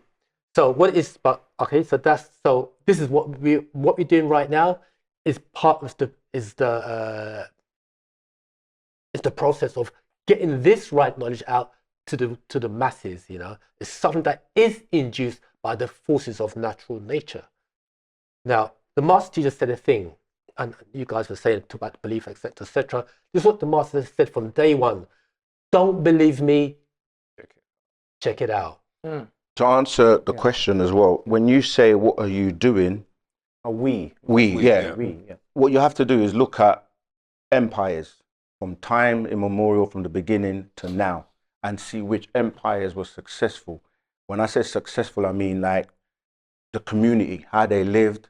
Was everyone happy? Were they able to provide for themselves, etc., etc.? Yeah. So if you thought about what would be the ideal community or society, you start to look at like the Greek and Roman empires. They fell. So you go all the way back to ancient Egypt and how they lived and what they were able to achieve, and you will find that's who civilized the entire world, right? But they fell as well, though. Let me finish. You say they fell, but what I'm saying is, I said to you before, there's a cycle. Things work in cycles. So we're in a new cycle of 24,000 years right now, and it's the rebirth. So those ancient Egyptians, we are those people today walking on the planet. And going back to what I was saying, you look at economics, you look at what makes an ideal society, you start to see like, you had like Black Wall Street, yeah? You've had like the Nation of Islam who have had societies that were successful, and they've all failed. So the most recent society to demonstrate someone that can build a place where you have everything in a way, in fact, people refer to as heaven on earth, was our land, because we got 476 acres of land and we built and developed it ourselves and had our culture in operation, speaking our own language, basically living the way that is the best way you can live on the planet. But what happened is that the Western world, Europeans, when they see that you are not following the status quo or the way most people are living today, which has a lot of problems because you can see it's failing today, right? This America and the Western world is referred to as New Babylon, and that's falling now because the way it's been designed, it's not for everyone. You have the richest at the top or people at the top, and they literally deal with the power structure where the rich and the famous and the people at the top suppress everyone else. It's not a conducive society for everyone. So we're rebuilding, to answer your question, because we got infiltrated and the land got basically stolen, the master teacher got incarcerated, and a lot of people are dispersed. Our community is all over the world dispersed right now. So one of the things we're doing, as Haptui said, is we're bringing the awareness to people. Why was this done? And when you start to delve into why he was toppled or incarcerated, it's because of what he was doing and giving people the solution to their problems. And the people that benefit from people being ignorant, not knowing the truth, being, controlled, and the whole draconian system that's going on right now, all the things that have taken place since 2020 till now, like, the problem was that when you are away from that system, they view you as a problem. An outcast. Yeah. So that's right now what we're doing is we're teaching everyone the truth.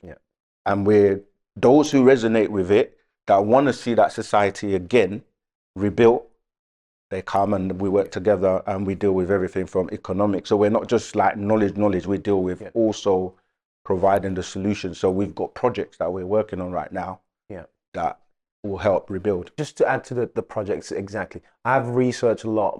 The end goal for me here is sovereignty and inner authority, our community, building our community. Right. You mentioned that the Europeans, not all Europeans are like one of the outcasts. Some Absolutely. Europeans, I've gone to Wales, I've gone to Scotland, I've gone to Ireland.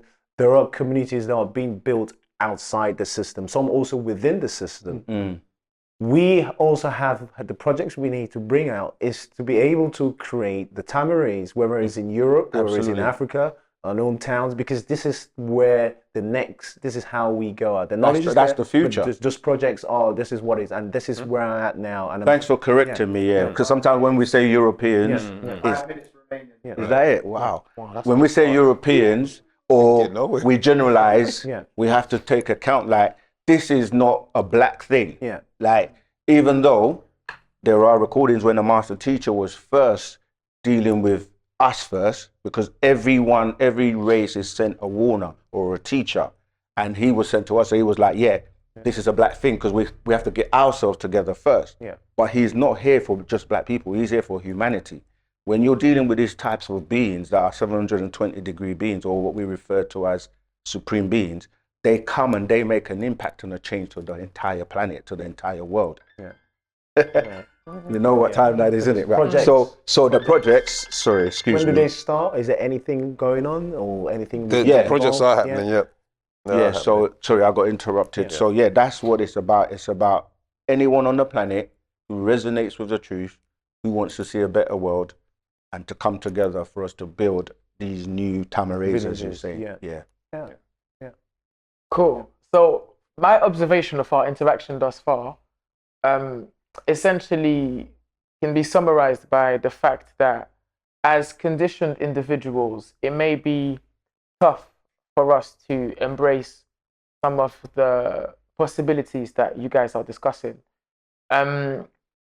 Once one has made the choice of accepting that there are limitations that are basically embraced by an individual who's been exposed to a westernized society, involving the belief in higher power as presented through religion, and also the relating with the world as we deal with it on a day-to-day basis.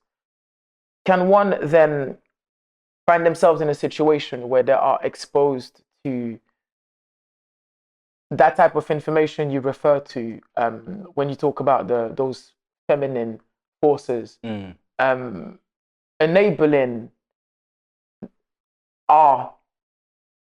the people in society to be enlightened to more than the belief of humans serving self-interest or perhaps negativity. That's what we were saying when we started to talk about. We didn't go into it. Nuapu Yeah. and nine ether and the what surrounds. Basically, everything you know is engulfed with ether, Yeah. and the highest of the ethers is nine ether. So what it is now, these forces of nature are where we're moving from the six ether forces to the nine ether forces.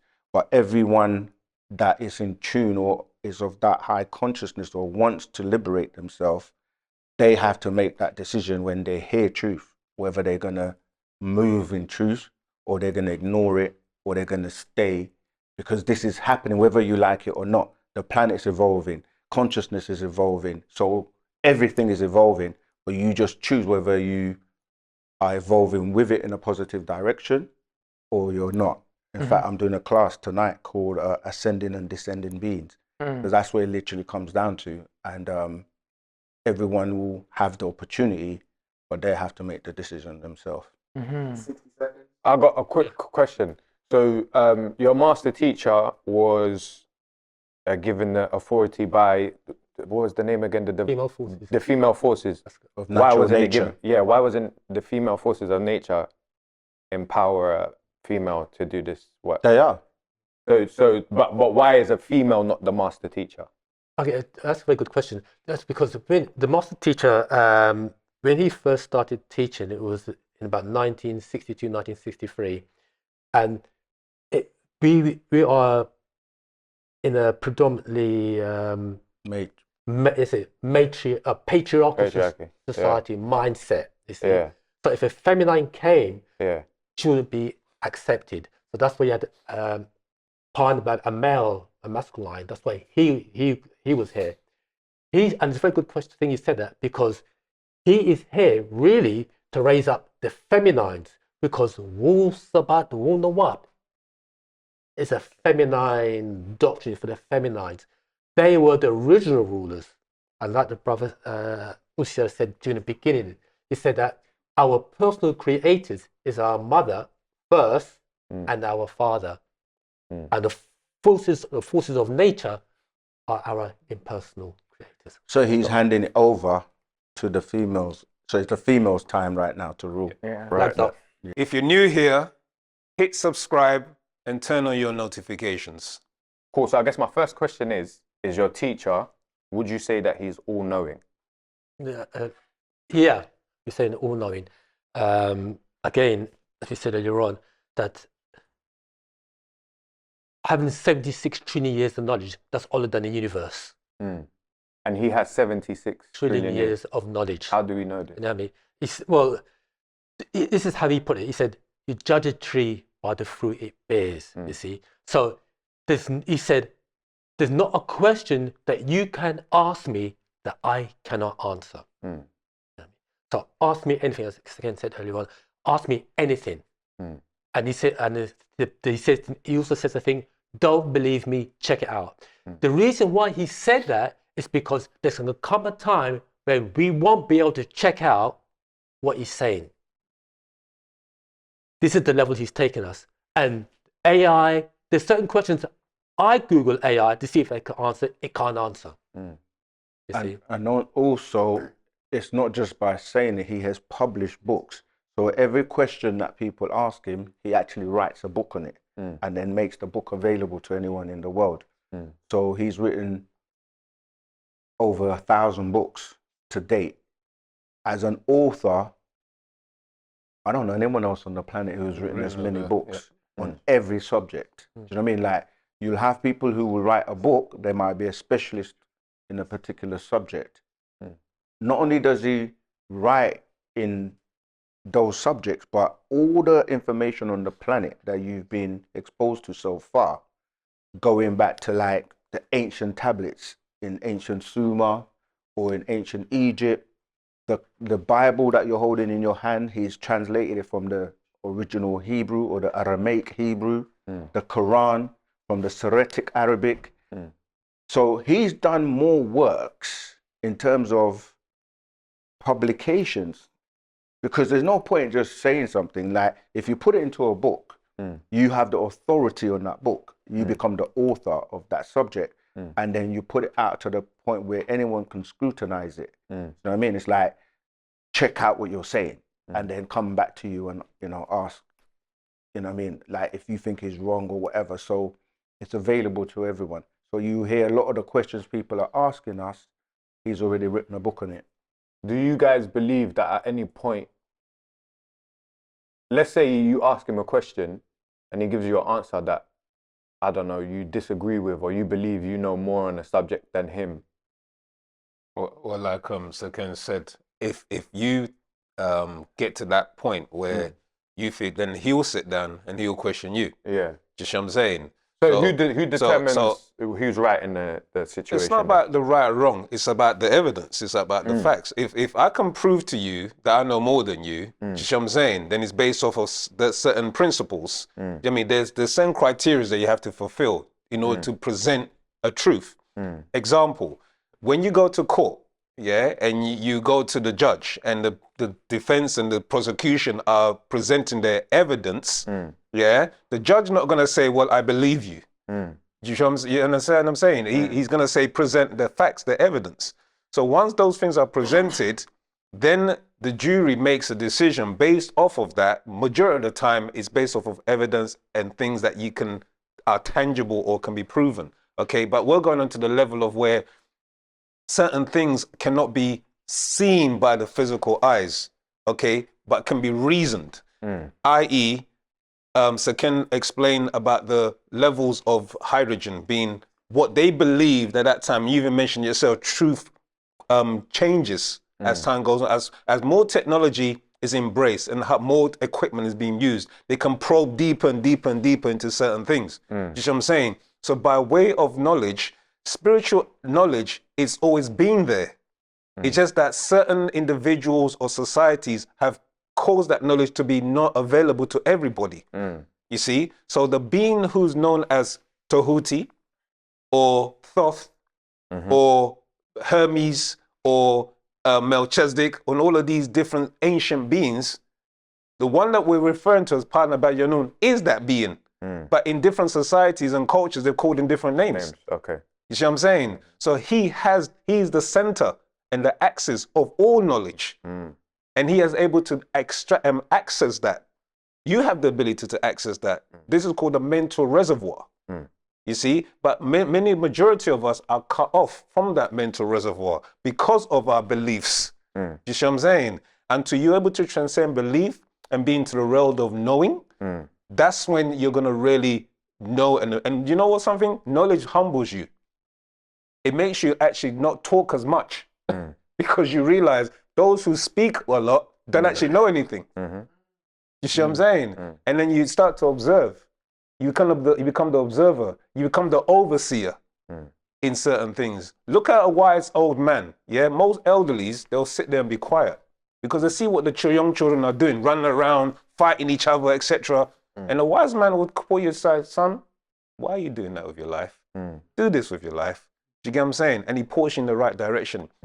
We're talking about an ancient being here that has eons and eons and eons of knowledge who has died and come again, because we're not dealing with European ideology of ancient.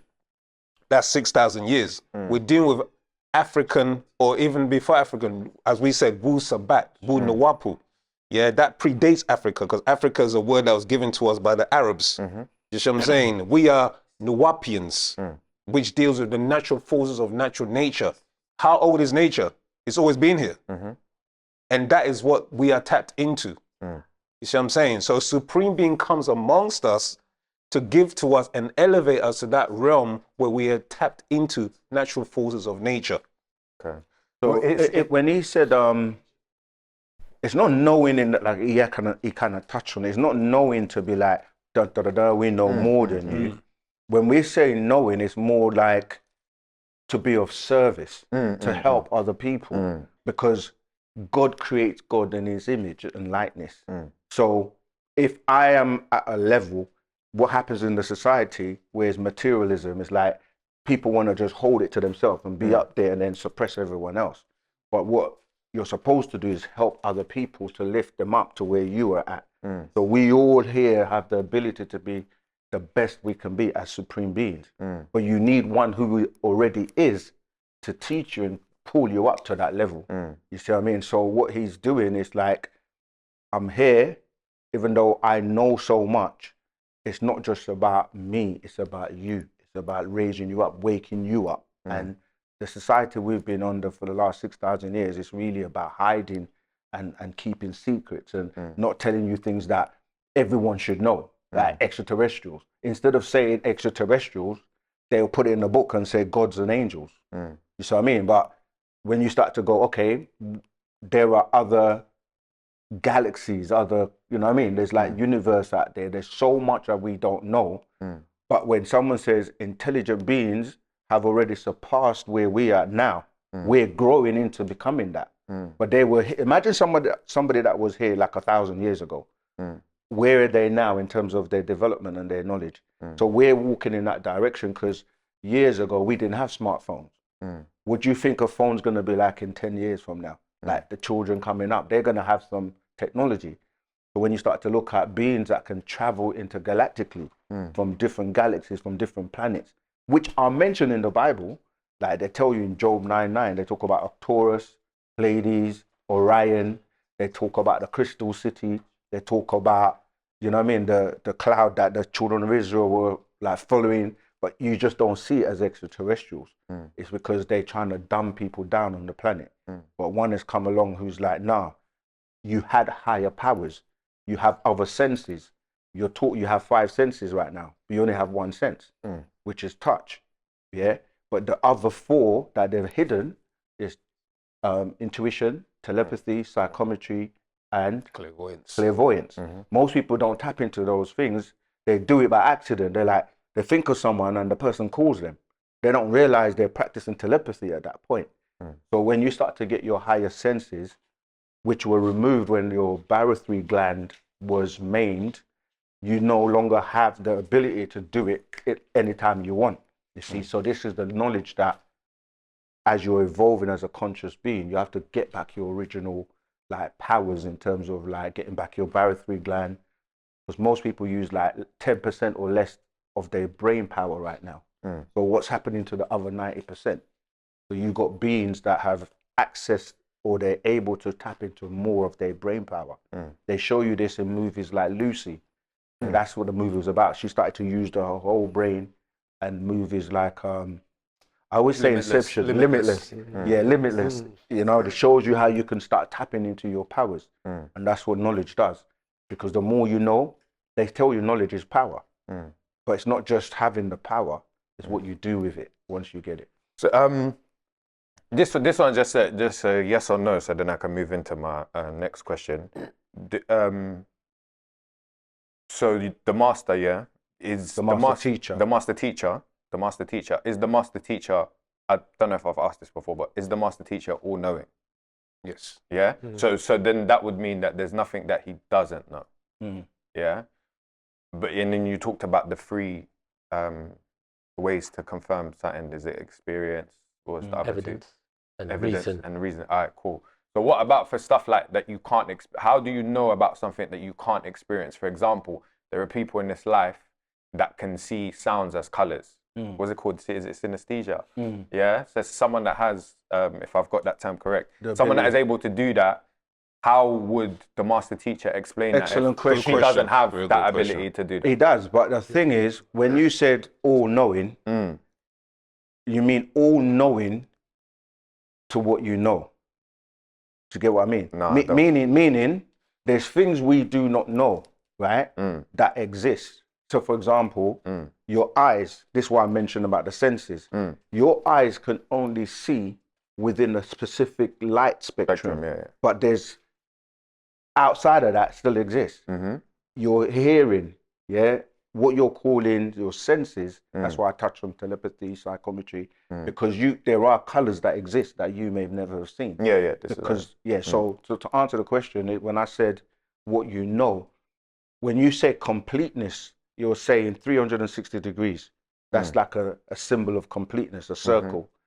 So in And the he has circumference, 720. because you have the unseen world and you have the seen world. Yeah. and he So has he's got 360 of each. yeah. So he's Yeah. mastered both.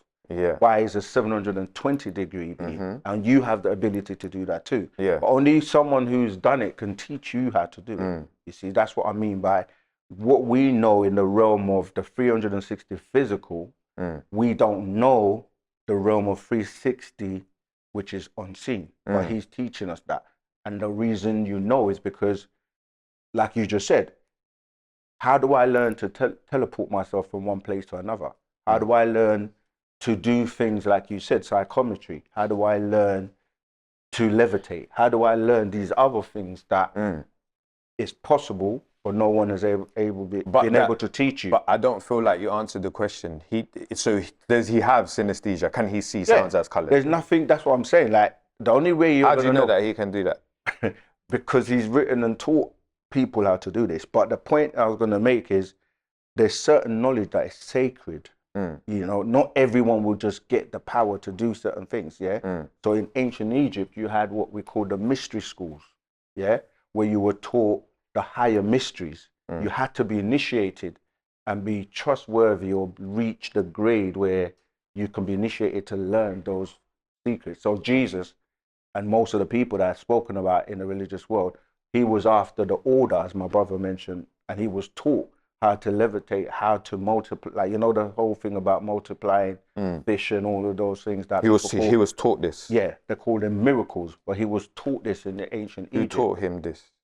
He went to ancient Egypt. Most of the characters, remember, Jesus went missing at a young age, and he was taken into Egypt, and then he returned afterwards. And Moses went to Egypt, Joseph went to Egypt, Abraham. Everyone went to Egypt to sort this knowledge and to be taught by. But they were also doing a madness in Egypt, no? Yeah, but it depends on what period and what time and who we're talking about. But my point is that the people that were trusted, that went to these orders, were taught this sacred information. And that's still going on till today. So even within our, I don't like the word organization, community, we have sacred orders. It's like the ancient Egyptian order and certain orders that you're taught certain information that not publicly So based on my available. question, you won't like, because I don't feel like I've gotten a clear answer of that. So you're basically saying the master teacher knows about these things about being able to see sounds as colors, but I would only be able to engage with him on that level if I got to a certain level. No, what I'm saying is, you know, sound can be turned into light, and light can be turned into sound, and sound is colors because it's dealing with the vibrations. Yeah, but why are some people just who haven't been taught to do that are just born with the natural ability to do that? Because you have natural DNA or your ancestors or whatever. Everyone has different gifts, so you can have that ability because it's hereditary to you. Yep. You so remember we talk about the DNA. DNA is not just you; it's your parents. That's all in you. Yeah. You see, and you have to, by way of learning and discipline, access those abilities. You can tap into them because they're in you. This is the God part of you. That is what makes you a God, because you have those abilities. Can the master teacher levitate? Yes. Yes, he can. You know what? That's funny because all the things. Wait, you've seen him levitate? Yes. Yeah, people have bear witness of him levitating. You see, you know, like you go to ancient China, where the Kung Fu artists and these people, they have ability to levitate. It's literally learning to break the forces of gravity. How do you learn to break the force of gravity? Learning certain vibrations and tones. Do you see what I'm saying? Certain vibration and tones will allow you to break the polarity and the gravity that's holding you here. If you know that chemical formula, that's what we call it alchemy. The ancient Egyptians were using alchemical formulas by way of sound, vibration, tones, and frequency. Yeah. So even when you're speaking, that's what we talk about language. When you say certain words have a particular tone that can open doorways and vortexes. But you don't know how to because you haven't been taught that. Do you see what I'm saying? But you have it in you because you can access it. Do you see what I'm saying? Yeah. And how do we know that? But I'm saying it's not about magic tricks. Yeah, it's not magic tricks. No, I'm not saying. It's not Hollywood. I'm not saying. Obviously, the only reason I had that reaction is because, like you said, the difference between knowing and believing, innit? Do you know what I mean? And there's a book we've got called, his sister wrote, called My Brother the Extraterrestrial, which gives you accounts People things seeing that you're No, asking this is what I'm saying. Obviously, like I'm very well aware of the difference between knowing and believing, innit? And when I Right, let me give you When- something quickly. Don't forget what you're going to say. Yeah, go I on. know I do this a lot. It just comes. We can tell you how you can levitate in a way that people maybe never told you before. You know your tonsils and your appendix. This is, you need those things to be able to do that. But most people might have a problem and they take out their tonsil or remove their appendix because they don't know what they're for. Okay. But in the spiritual essence of what they're for, what you're meant to use them for, is to help you do things like levitation. And that comes from the chanting, because chanting starts to make sure, we're going into the scientific aspect now. All your glands vibrate at a specific frequency. Our natural body tone, as what we refer to as Nagaru or black people, for generic word, is that we have certain tones, F, A, and C. That's our natural body tone. Yeah. So when we're actually chanting on those frequencies, you activate certain glands in your body. You activate certain mental faculties in your mind. Yeah. Your neurons in your brain start to actually grow. Yeah. And they hardwire. And when you're accessing these neurons are tapped into the mental reservoir. And that mental reservoir, because remember, your brain is an interface between your mind and your physical body. That's what your brain is. It's not actually, that's not where your mind is. Your mind is external. So the brain acts as an interface and it pulls in this information as you're doing these particular chants, speaking a particular language, etc., based on the FAC principle, which is natural to your body tone. The language that we're speaking now, English, has a different frequency and a different vibrational tone, which means that you're trapped in those frequencies. And that's why he's taught us our language. He's taught us about who we are, our tones, etc., so that we can get aligned back with natural nature. Because natural nature is what we actually are. You see? So you guys have chosen to subscribe to these teachings and obviously this way of life as opposed to other things. Because naturally works for you. Would you say that based off of this, you guys are devoid of bias? No. Yeah. Just, we don't judge people and things like that. Just what I'm saying, yeah. So you have no biases? No. We're not, well, we are not perfect, yeah? Yeah. We're a work in progress as well. That, yeah. So we wouldn't sit here and act like, you know what I mean? Righteous, self-righteous. We don't. Yeah. So what we do is we apply what we're taught to the best of our ability. And everyone else can also do the same. Yeah, Would you say that the master teacher is perfect? It's perfect is, when you measure perfect, you have to still have what makes someone perfect. So I mean, like, because you hear people say practice makes perfect, but that's flawed, because it's perfect practice that makes you perfect. But if you can't practice perfectly, even though you might call it perfect, so perfect is subjective, is what I'm saying. It's always still going to be like, what are you calling perfect? You have to define it first and see who meets that. Yeah, that's what I'm saying. So the master teacher, is he perfect? It depends what you're measuring. What we're measuring him on. In the whole encompass of his existence. Let me answer the question. The physical man is not perfect because we live in an imperfect world. So no one can say they're physically perfect. I agree with because he still needs to eat, he still needs to sleep, he still needs to do all the things we do physically. But you would say spiritually he's perfect. Right. So the being Yanun, that's the perfect being. I just want to say something about that, is that the master says, this is what he said: I can teach all day, all night, without having to drink water, without going to the toilet, without eating food, non-stop.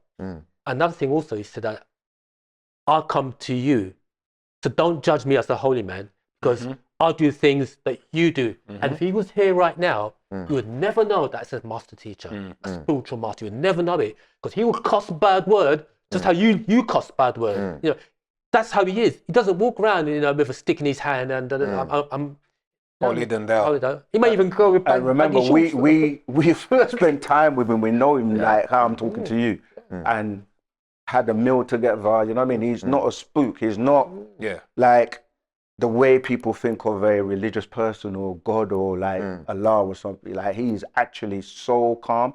And we're not just saying that. If you ever listen to any of his recordings on YouTube or anywhere where he's answering questions to people, he is very humble. Like you will never, you'll never, like, he is the best example I know. That's why when you said perfect, I'm like, okay, perfect by what standard? I can say to myself on the planet, studying everyone and people I've met and teachers, etc., he's a perfect example for me. Because I've looked at it on a kind of like worldwide scale. And other people can obviously say what it means to them. You haven't met everyone in the world, so no, I know, it's but I'm subjective saying to your exactly. experience. But to who I've met and who has come to say they can guide, lead, or take you here or teach you things. That's why even when we spoke earlier on, and I was like, you said the other people can say, ask us anything. He said when he was saying to everyone, ask me anything, people were coming. But when they started saying, ask me anything, they don't want him to come to the audience because he's going to be able to ask them questions that they can't answer. You see, and he put out books like the 360 questions to ask different people. And that's the same thing. Like, people can say, ask us anything, but if we turn up to their classes and ask them some questions, we know we're going to ask questions on a higher level than maybe other people might be able to, just because of the information that we've been taught. You see what I mean? So with us, you will always learn something new. And he said he's a visitor to this planet. How you know is someone that's a visitor can always give you something new or answer or give information that Wouldn't no you say one that else. we're all visitors in this planet? Yeah, we are. But remember, being, who we are. Yeah, being a visitor and being given a specific job to do. Like, he didn't choose this. You know what I'm saying? Like, he was assigned this job. And, you know, sometimes it's not an easy job because you've got to deal with being a being that has so much knowledge and so much power. Like, for example, people say they might want telepathy. Yeah. But to have telepathy and not be able to control it, it's a big difference because you would hear a million voices at the same time and you can go nuts. But if you have the ability to be able to be like, I can control it, I will tune into who I want to listen to.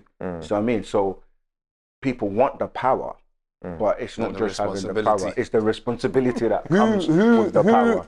Who created the master teacher? What do you mean? He has parents just like me So and you. we need to differentiate between the not man, the physical, not the physical. the unknown. We're not the physical. He has went to school and etheric that. We know that. parents. You have etheric parents. Everyone. And has then who created the etheric parents? How far back did we go? Like, is there a starting point? That's a really simple question. These Ethereans, they're of the Martyrs order, right? They have no beginning. Yeah. They've That's always it. existed. Yeah. They have no beginning. Based off of how do you know this? Existence. Like, but I'm not about to say, how do you know this? To have a Because we talk about beginning, knowing. So right? how do you know this? To have a beginning, you have to have an end. That's right. Because how can you determine or distinguish one from the other? That goes back to what we were saying about the Most High thing. In order to say someone is the highest, you have to have levels to measure by. You see what I mean? So what it is the religious mind and the concept that tells you that things started at this point with this person called God, Allah, whatever, that said, let there be light, and there was light, and let there be this, and he did this in 6 days. I don't think. So what we're saying is there are beings that exist outside of what you call time.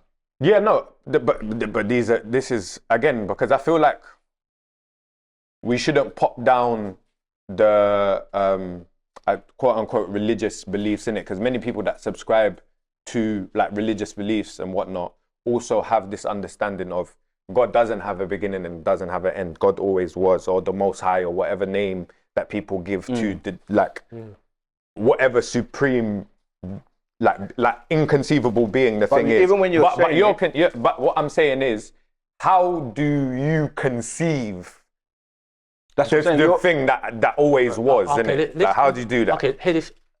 Yeah, but with your knowledge and expansion of your mind. But hear this now. In the Bible, Genesis chapter 1, verse 1, it says, in the beginning, God created the heavens and the earth. That means God had to exist in order to create. Yeah, 100%. Yeah. Pedestal. There's a state of, there's a thing called pre-existence, before existence. Well, expand on that. What do you mean by that? Meaning that there's a state before existence, and that state is mental. Oh, Let's type up, brother. You're joking. Tim, and it flies by. Flies by. Yeah, I got that. Next time we do it, we have you come back up again. Appreciate you, man. Thank you so much. Definitely, Thank you so much. definitely, Thank you so much. Appreciate it. Yeah, I was just saying, I don't know what to ask. Can I ask anything? Yeah. Anything. Anything. Right, in the 1966 World Cup. No, I'm joking. No,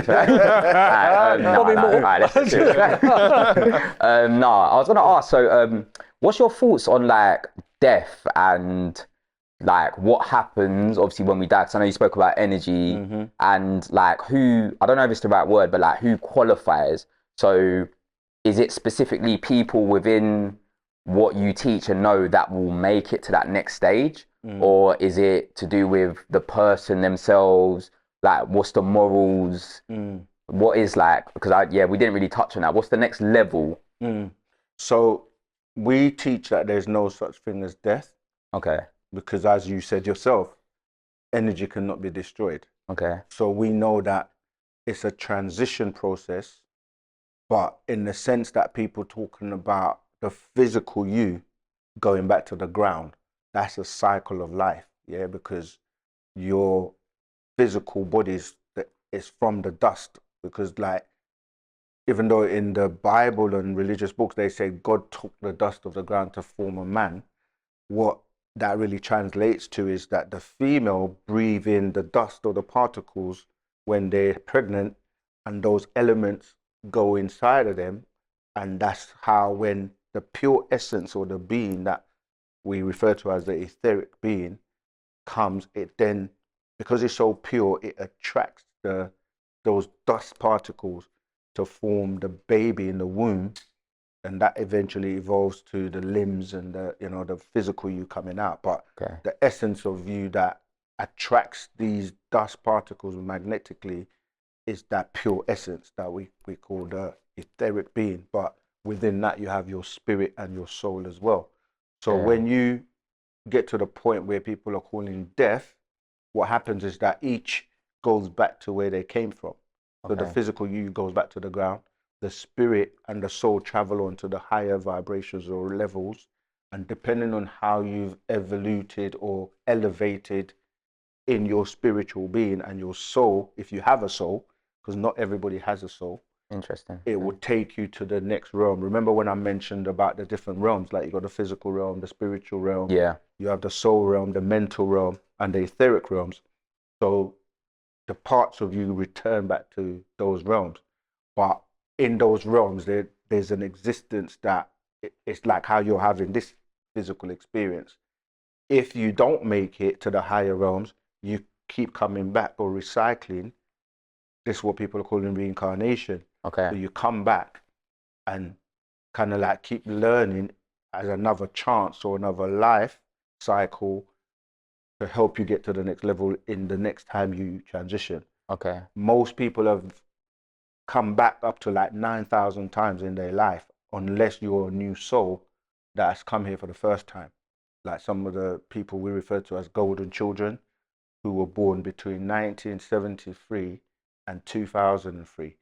Those are new here, but maybe not new to other parts of the cosmos. Does that make sense? Yeah. So you're saying basically if it's just all energy and like there's different realms and there's not necessarily like are you basically saying that it's not about behavior? So like let's say like what differentiates a serial killer from a charity worker? No, like, it's behavior as well. And when I said different realms, not just like it's your energy as well. It's like, imagine, you can step out of that skin suit you're calling your body, but you're still here and still in a form. But you're existing in that form, in that realm, doing the things that beings do in that realm. So it's not like you're just energy and you're just Floating around. floating Yeah, around. yeah. Do you know what I mean? Floating around. Floating around. Yeah, yeah. Do you know what I mean? You still But then, yeah, my Maintain point your is kind of confidence. more of like what qualifies you. right. So how you live here, Yeah, based on the knowledge you have, because the knowledge and the actions from that knowledge will determine like what you eat, what you do with your physical body, your spiritual body, and like so the vices that people do on the physical, which a lot of the times are for physical personal gratification. Like, why do people smoke? Why do people drink? Why do people have sex? Why do people do these things that are really feeding the physical and not your spiritual? Because okay. you have to do different things for your spiritual and your soul being to elevate. So what about the people? Like, for example, environmental factors. So let's say there's someone who's in a place where they just never had the chance to meet you and get these teachings. Are they still accessible to that higher plane? Yeah. Everyone, every being has access to the higher levels. Yeah. Okay, it's what they've done to themselves. One, as an individual, and two, as a race and a species. The reason why I'm getting into those race and species is because there's certain species on the planet who are damned by way of their historical things that they've Records. done. Do you see what I'm saying? Yeah. That's gonna cause them to be they're damned. You with me? Yeah. So we haven't touched on a lot of, we're literally skimming the surface because we can get deeper. Yeah. But essentially, certain species or beings on this planet, they're locked here. They're locked to the planet. Do you see what I'm saying? What, without choice? Yeah, without choice. They will not be able to elevate higher because they're trapped here. Who made that decision, and like, what's an example? Can you just give me like an example of like a species that is locked here? You have certain human species, okay, from African blacks all the way down to Caucasian Europeans, yeah? So it's not specific as in sense of it's a privy to one particular species or race, yeah? Okay. It's what you've done according to your actions and what you've mixed in with. What I'm trying to get at is that certain beings have fallen. Yeah, you might hear this in your biblical stories that there was fallen beings known as Nephilims. Yeah. If you ever heard Yeah, that term I know before. that. Yeah, I've heard so of those it, yeah. Nephilims mixed in with the certain children on this planet. Okay. Okay, so that mixing in produced an evil, wicked race. Right. That evil, wicked race, they're trapped here. They will not elevate. With no choice. So even They've if their got no decisions, choice. so even if they were disembodied and they move through bodies. Okay. Do you see what I'm saying? Yeah. Yeah, So you hear them as evil spirits, etc. oh, okay, all right. Yeah. Okay. So those like evil demons, basically. Yeah, demonic evil spirits are trapped here. Okay. Then there's those who they have the ability or potential to elevate themselves because of their nature and who they connected with. Do you see what I'm saying? But who makes that decision? It's nature does. Nature. Nature makes that decision. Okay. Just like sorry. Sorry if I may. Yeah. Remember when I said that you're existing on different realms? There are beings that exist on different realms that make those decisions. So the highest beings are known as the overseers or the Natharu. Yeah. Okay. And when you look at the planet, you have like Earth can be looked at as a prison as well. And there are portals and gateways that open to allow beings to leave here and for some to come in. You see, so when we're teaching Wu-Sabat, there's different levels of the knowledge or the information. So if you are a foul spirit, they tell you this even in the Bible. Like if you read Revelations, because Revelations is supposed to be the end of the times or the end of the world information. Yeah. So it tells you that there are birds like foul spirits in Revelation 18, right? That talks about you being trapped here. If you don't elevate or transform yourself or change yourself to becoming a higher conscious being, like what we say 9 ether. So 6 ether beings can only go to the level of 6 and they just keep recycling or they're trapped within the Earth's atmosphere. So like you're saying, demons, people that don't have souls, because when you don't have soul, you don't have empathy or connection to when you're doing demonic or like evil things. To you, that's normal because that's part of your nature. But then you have others that do it by mimicking other people, you see, so they're not naturally evil by nature. Yeah. So you can learn to recognize that, you know what, I don't want to do that. I don't want to move like that. So where you get a group of people together, sometimes you have people that do like wicked things, and you might be a being that is not resonating with that. You're like, I don't really want to move with those people. I don't want to go to those places. I don't want to unalive people. I don't want to do certain things. So you have the option or the ability to decide for yourself whether you want to come back here, keep repeating this lie, or serve humanity and do something that allows you to leave and not come back. Yeah. And like humans, like we're naturally flawed, innit? Like, I don't know if you... I like, would say the other way around. We're not naturally flawed, but we become flawed based on... Okay, we can... that's a good one. Yeah. We can become flawed. Exactly. So, and vice versa. So you can be a good person, whatever, like that's even a broad term. But you can be... exactly. We don't say good or bad. This is what I'm trying to say. You can be a person that's doesn't go out and kill people, as an example. Is that okay? Agreeable. That's a good term. Yeah. But there's always environmental factors and other things that can change someone like that. And and it's not even in the case of like persuasion, but like I said earlier, I touched on it, like even mental health circumstances. And so that kind of leads into the next thing of, obviously you have your leader here who's on earth, who's that chosen leader. What happens if... He's not a leader, bro. I know what you mean. Yeah, like, sorry. Yeah, when you say leader, it sounds like someone is like a dictator and they say everybody just follow. Sorry, I know what's a better mean. term? The master teacher. Master teacher, he's sorry. Here to teach guide, everyone. he's here to teach anyone. Okay, cool, yeah. So let's say he's a human being. Partly. But he's got it in him. Yeah, so he's still subjected to that. It's possible for him to one day, his mind could just go like that, and then honestly though, no, we know what you're saying. Yeah. His mind, anything could happen. Like he could be in a situation, something could happen. Like obviously we don't want that to happen, and then that won't happen if you're living and governing yourself in a particular way, though. Yeah. That's the whole point. It's like you are responsible for your actions, but you might be in a situation that you might think, I'm not responsible for this. I just got caught up.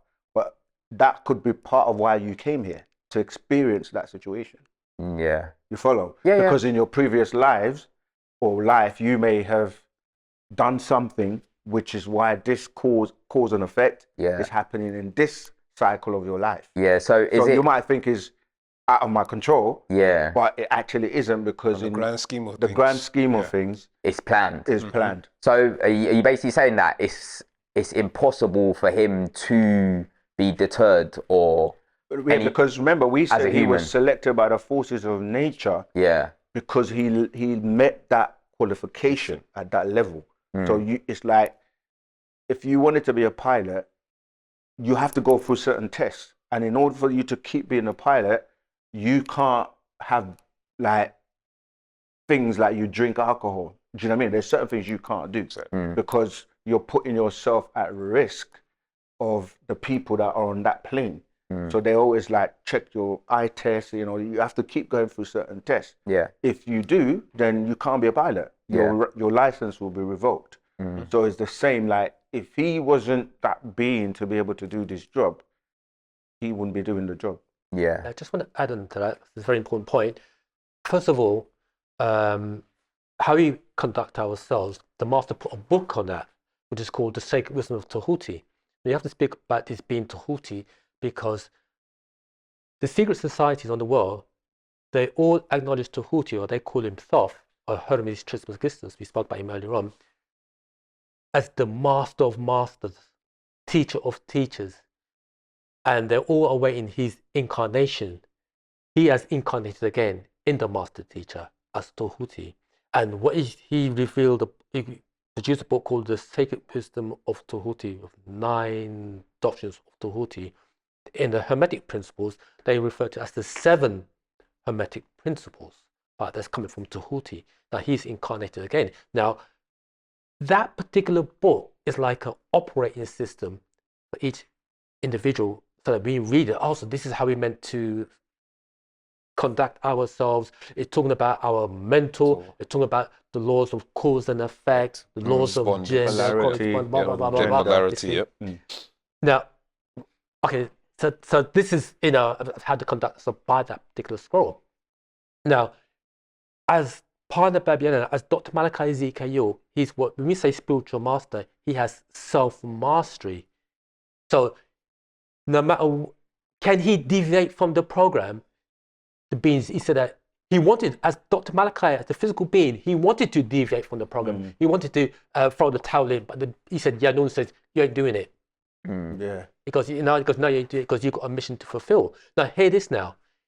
Before he, Dr. Malachi, the physical being, before he actually got that position, he had to qualify. He had to go through trials and tribulations throughout his life. And what makes us think that we could be any different and we have a, an exemption certificate? Because remember, we said earlier on that he's here to raise us up just like himself. That means that the same things, or we too have to go through trials and tribulations to meet the standard, to meet the qualifications, because we wanted to come to this planet. So we said, I want to come to the planet. I want to be born.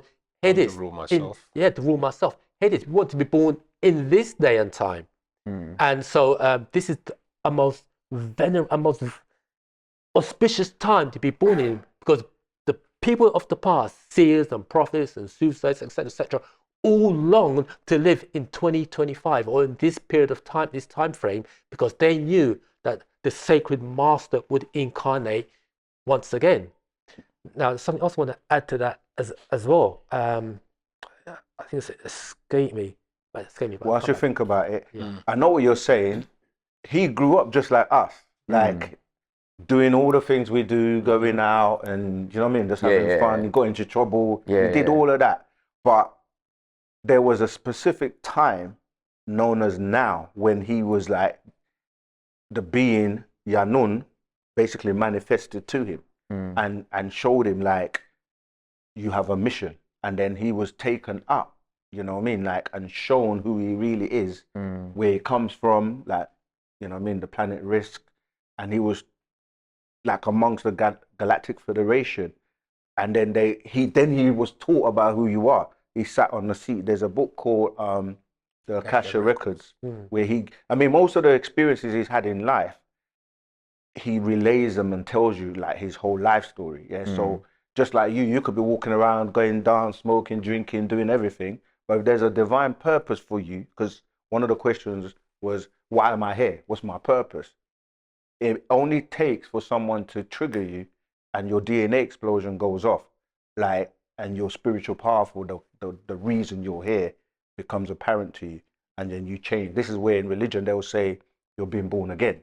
Like, you're going to forget the past, you're going to start anew, and you're going to start walking a certain path. So it's the same for him. It's like when it came to him, he realized the mission was serious, and he's been obviously executing the mission by waking up other people on the planet to let them know that you are also the children of these beings, that, you know what I mean, like, you're not just here on the planet just to do nonsense, because you know within you that you have a purpose and a reason. But most people don't get to find out until they get like activated. Okay. I want to quickly jump in there. This is what I wanted to say. You're not here because the wind just blew you here. You're here, it's because you're meant to be here. We're not here because the wind blew us. No, we're meant to be here. It is with divine intervention that we all have. This divine intervention is why we are where we are. We all came into right knowledge, regardless whether it's 10 years or 10 minutes, because of divine intervention. One thing you did say, like, there is pushing and pulling forces, what we call agreeable or disagreeable, or good or bad. I was going to touch on that. I was going to ask about that. What's your thoughts on like the opposite side? So the negative. Because even in the Bible, they told you Lucifer devil, was once an angel, but he obviously got, and the beings that got cast down here. And in the books of Revelation 12, they tell you that Michael and his angels fought against the dragon and his angels, and they were cast down to this planet. So there's the two opposites going on. So within you, you have the two sides. So you're this is what in Islam they call it jihad, but they misinterpret jihad to be the religious war, but it's the war within yourself. Like the angel on your shoulder, the devil on your shoulder. Exactly. So as you're in life, as you're going through, you start to find that there's some, even though people say dark forces, because they make dark as a bad thing, negative thing, but there are disagreeable beings on the planet. Some of them are very wicked, and they were cast down here, and they possess people. So you have unholy spirits, and you have holy spirits. You have good angels, bad angels. They say cherubim, seraphim, or Yahweh. These are terms that are describing agreeable and disagreeable. And some of them are like the Nephilims, the Anakites, you know what I mean? Like when we start going into the details, like Usia said, there's a lot more information that we're just touching on. But as you start to learn about Wu-Sabat, start to study the books, you start to know who's Lucifer, what's his purpose, what's his army, what are they doing on the planet right now? And, you know, we can go into more and more detail. Yeah, okay. You said something about like, we're not here by chance along them lines. Do you not think that if we're not here by chance, that there is an overall creator, like even down to the small things, like for example, even down to the science and down to the energy, surely there's a conductor of that. There is. Like everything is specific, like how we are, how I always say, like I always use the example of right now we're looking through balls in our head, like with the science for our, like obviously there's science behind it that explains it, but realistically, like our brains reach a level where it's like, wow, how is this actually happening right now? Like to create robots and stuff that do the same thing, it takes a lot of time and creation. So and the answer to that is there are levels. Like even though we say your mum and dad are your parents, you have to ask how did they come about, and you can keep going to their parents and their parents and their. Does it not reach a point where there's that's what I'm trying to go to? Yeah, it does. If you want to go to even the planet, how did the planet come about? Because the planet is an entity that's alive. Like, so when you go to the planet, you're going to be like, okay, the galaxy, the universe, and you're going to go back to the point where we explained before, known as 9 ether gases. Yeah. And for people that don't know about that, it might be hard for them to comprehend. Yeah. But we existed in air pockets as gases, 9 etheric gases, before they manifested and slowed down their vibration to become beings like the etheric beings, to come down. So depending on how far you want to go, like, and coming back in this direction, because you go to the physical going this way, you can go to the other way, to the etheric realm going that way as well. And it gets deeper with different beings on the other side. So it's a lot of information, but it's really about how much do you want to know, and are you willing to learn, and are you willing to study to really get to know the real you and how that came about, because you've got etheric parents as well. Okay. Let's say though, there is no starting point. We call it all existence, which is mental. And or let's say all existence or pre-existence, because from the masters put a scholar called the Sacred Records of Atum Re, and he put it like this. He said the Natharu created a state of nothingness to put something in, meaning, for lack of a better, they created, Natharu created, the overseer created a state of an etheric realm, the etheric realm to put, which is, let's say, nothingness, to put the physical realm, somethingness, in.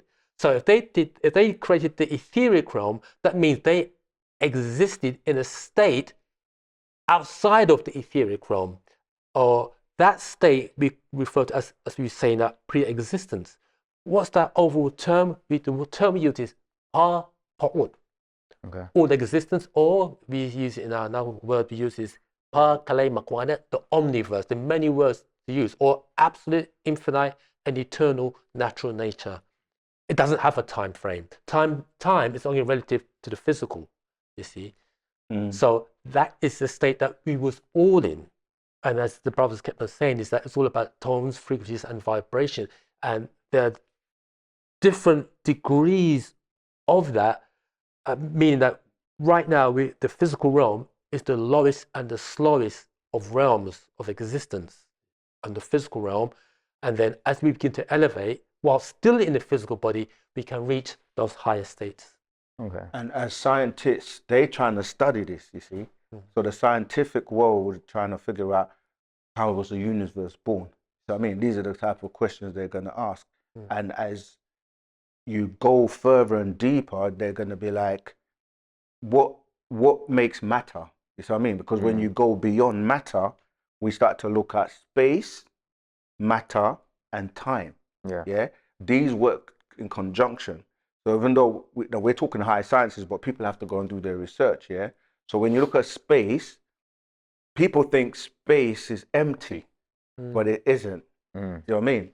And then when you say matter, there are different levels of matter. So I mean, so the lower the density, like the lowest vibrations are matter, but then as you go up higher density, you get into levels of matter that are very fast, but they still exist. And then what you call time, you've been given a concept of time where you think time moves, or it's like the clock ticking, but it's not. Time exists. So space, matter, and time work together in conjunction. So there is no beginning and there is no end. Okay. Well, I'm getting from this as well, like, I don't know, like, you agree, like, because I know you said you don't like the term God as a term itself, but We don't use not that. that we No, we don't don't like like it. it. We don't Yeah, use sorry, it sorry. because it's a I just said- mistranslation. yeah, sorry, it's a sorry, misconception, okay. I don't like it. Yeah. Not as a, sorry, yeah, you don't use it. I know, like, even with media, it's so easy to get, like, this thought of, like, a guy with a beard, like, you watch Futurama and all these shows and... Santa Claus. Yeah, not Santa Claus, not Santa Claus, but as in, no, seriously, like, you know, like, the imagery of, like... That's But right. you know where that Yeah. came from? What, as in, what, that image of a person? Somebody painted it. Michelangelo. Yeah, this is what I'm trying to say. But then Yeah. these are the misconceptions, and you can go back with that and say that was done on purpose to create these misconceptions. That's right. Yeah. And it's easy for someone that doesn't know about this stuff to look at it and think, that's impossible. Like, the scientific mind is going to say there's not a man in the sky, blah, blah, blah. Yeah. But then what you guys are actually saying in regards to, like, energies and stuff, do you not believe that there was just one original, and it, like, See. creator? What it is the religious mindset makes you think of your there's mind a is trying to start create and the a beginning. Remember, the mind has an Limitation. acute. No, it has an acute way, okay, of trying to formulate things in order for you to have an understanding. Yeah. Because you have your individual mind, and your individual mind is shaped by what is around you, your environment. You see what I'm saying? But what we're saying is that that individual mind is connected to a mental reservoir, and there's much more in the field of the mental reservoir that transcends the concept and belief of the word God. Yeah. You understand? Yeah. So it's the limited mind of your own individual personal experiences that's allowing you, making you trying to formulate this one individual character that did everything. Yeah. And what we're saying to you is, it's pa'ut, it's existence, it's always existed. You have your conscious mind, Yeah. your subconscious mind, and your superconscious mind. But when people teach you about your mind, Yeah. they don't go into the details. Sorry, just one more thing. I get what you're saying, but then, like, I feel like for us to even have these thoughts and these processes, it had to be Why designed. does it have to be? There has to be some There's a sort of designer. creator. Pa'ut. Pa'ut. All right, cool. Exists. No, that was good chat, man. Yeah. Nice one. Thank you. Appreciate you. So you said you never had, you didn't know what to No, ask. do you know what it is? why? No, that's the way my brain works. You trigger it off, and then it's like... Whoa, whoa, whoa, whoa, Well, whoa, first whoa. of all, thank you for all of the knowledge that you've disclosed today. Thank you. My first observation was that there is a necessity for someone to essentially make a choice about the type of life they want to live. If they want to accept the information that was given to them, or if they want to challenge it. You know, as I mentioned in my interview beforehand, my personal observation of my life and the people in it, whether that's personally, co-workers, friends and family, I've noticed that personal interest has dominated the conversation. So I would like to find out if, as far as the term, perhaps that term might be flawed, the term human being, or perhaps a person or an individual, is that individual at the service of self-interest? And why? Yeah, of course. I mean, the first thing in nature is survival of, you know what I mean, the fittest, as they say, because when you start off in life, when the sperm gushes out, you know, you're dealing with a race you're running from 777,777,777 sperms. And it's the one that wins the race that gets to the ovum first. And sometimes it's rare that you may have twins or like triplets or whatever, yeah, but one still has to win the race. So you do start off with your personal interest first. However, when you come out, you realize that you're still a part of something. Yeah. So this is where you start to realize that you can't do everything by yourself. So your mother has to nurture you, even though you won the race. And as Usia said before, your parents are like your first gods and god and goddess. So, but in learning to grow and become an adult, you're shaped by the environment you're in, what you're taught. And this is where society takes the opportunity to try and mold you and program you to what they want to dictate to you. And that's what happens with a lot of people, where they lose the connection to their parents or where they originally came from. And as a child, you ask questions. You start to ask, Mom, why this, why that, why this, when you're able to speak. But you get to a point where you realize that your questions are not being answered. So now you go on your personal journey to try and get those answers. So it's a combination of, yes, you put your first interest up front because you want to make sure that you're making decisions that are best for you. But as you grow, you realize that there are other people like you. So you kind of like that. You hear the phrase of birds of a feather flock together. This is just saying, like, once you determine that society's programming is not for you, you then look to those who are like-minded, who think like you, and then it's about coming together to build with those people and kind of get rid of the programming that was controlling you before that point. Does that answer the question? Yes, it definitely opens the conversation. Yeah. Because I noticed that this was a situation that reoccurred in many different aspects. So if you look at the family dynamics to begin with, often what you find is that as far as the African descendant conversation is concerned, there are some narratives attempted to be enforced by the family. So perhaps they may be limited to a core set of beliefs that they've been programmed with. And the entire dynamic between aunties, uncles, mother, father, child, cousins tends to be almost a performance that serves the purpose of just making the family seem in a certain way.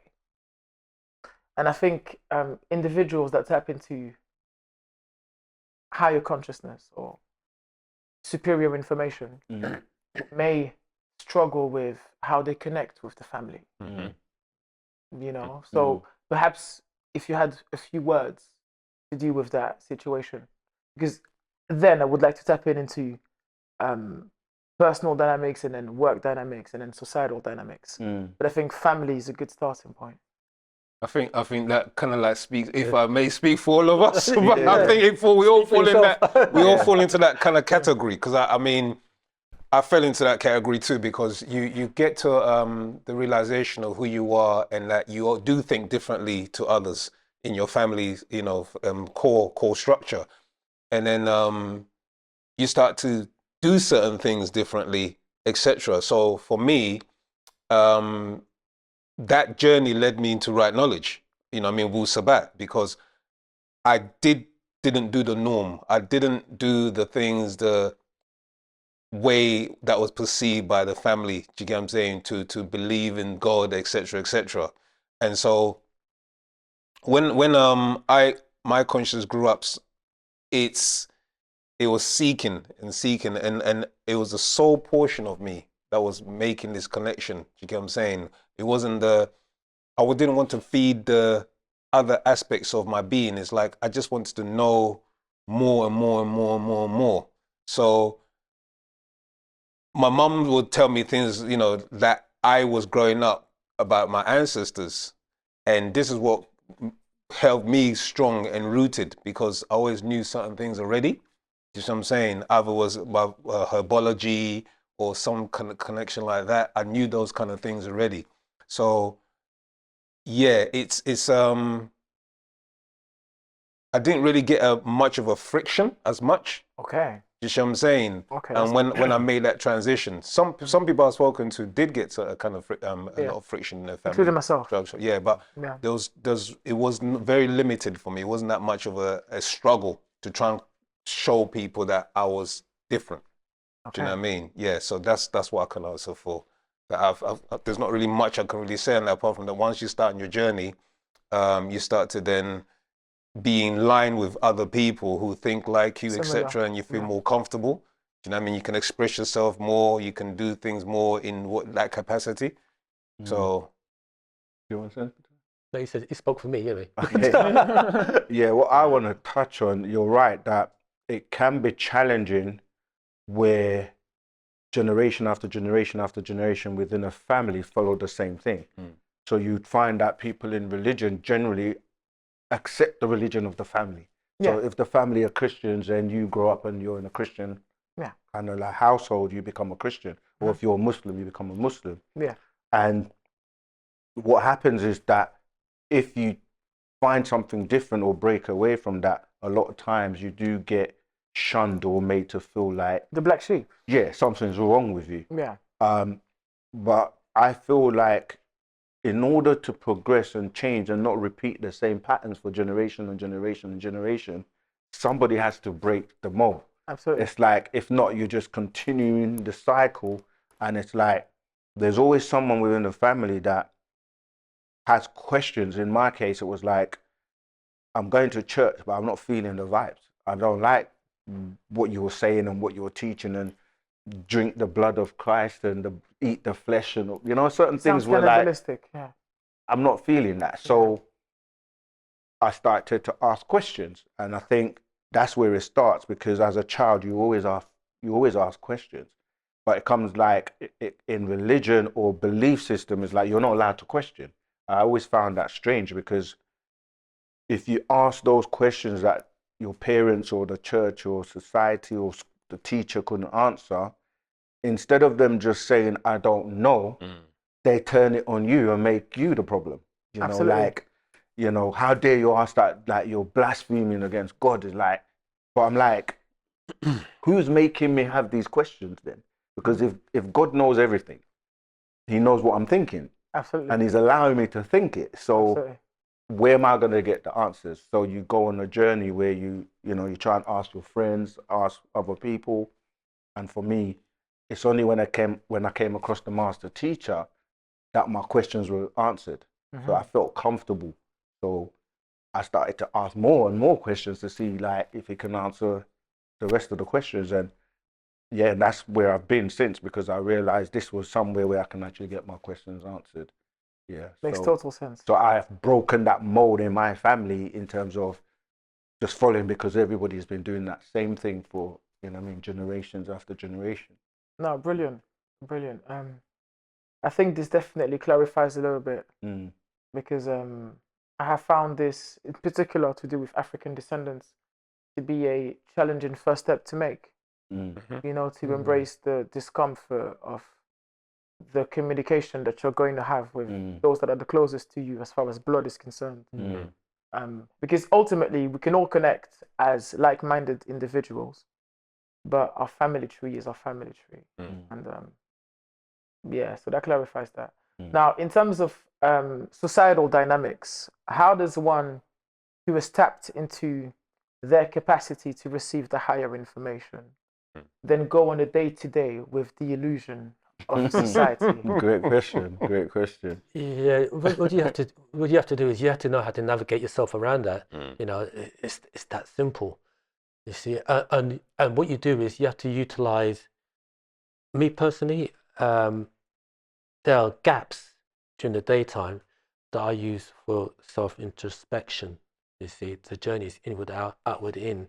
So I have to utilize those gaps. You know, as student teachers, you know, we have to do a lot of reading. So I bring my books with me to work, right? And if there's a gap, I take the opportunity to study. You see, so in terms of society, we have to know how to navigate ourselves around it. You know, and that's it. For me, it's about how do you build a community, because there are communities when you live in a cosmopolitan environment.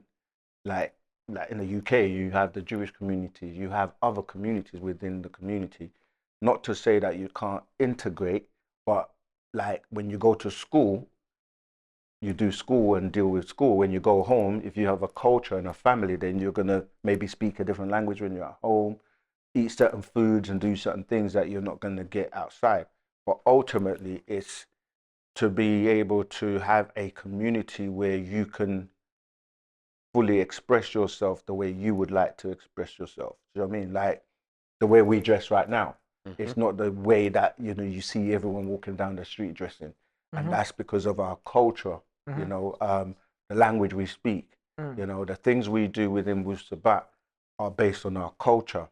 And we did have our own land and communities where we could just, if you saw someone walking down the road and you said Rahubat, it was normal because they know what that means, which is greetings, right?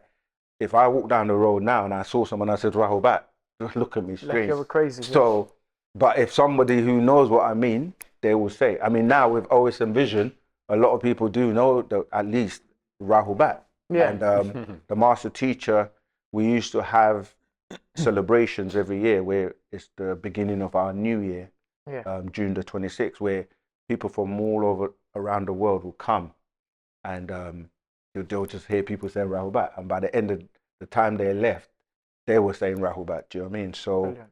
yeah, for me, it's about the next frontiers, that freedom to be able to operate within a community of like-minded people that you can express your culture fully. From the way you dress, what you eat, what you speak, what you basically do. Yeah, mental liberation. Yeah. That's essentially what we need, is mental liberation. Yeah. Because once your mind is liberated, the body will follow.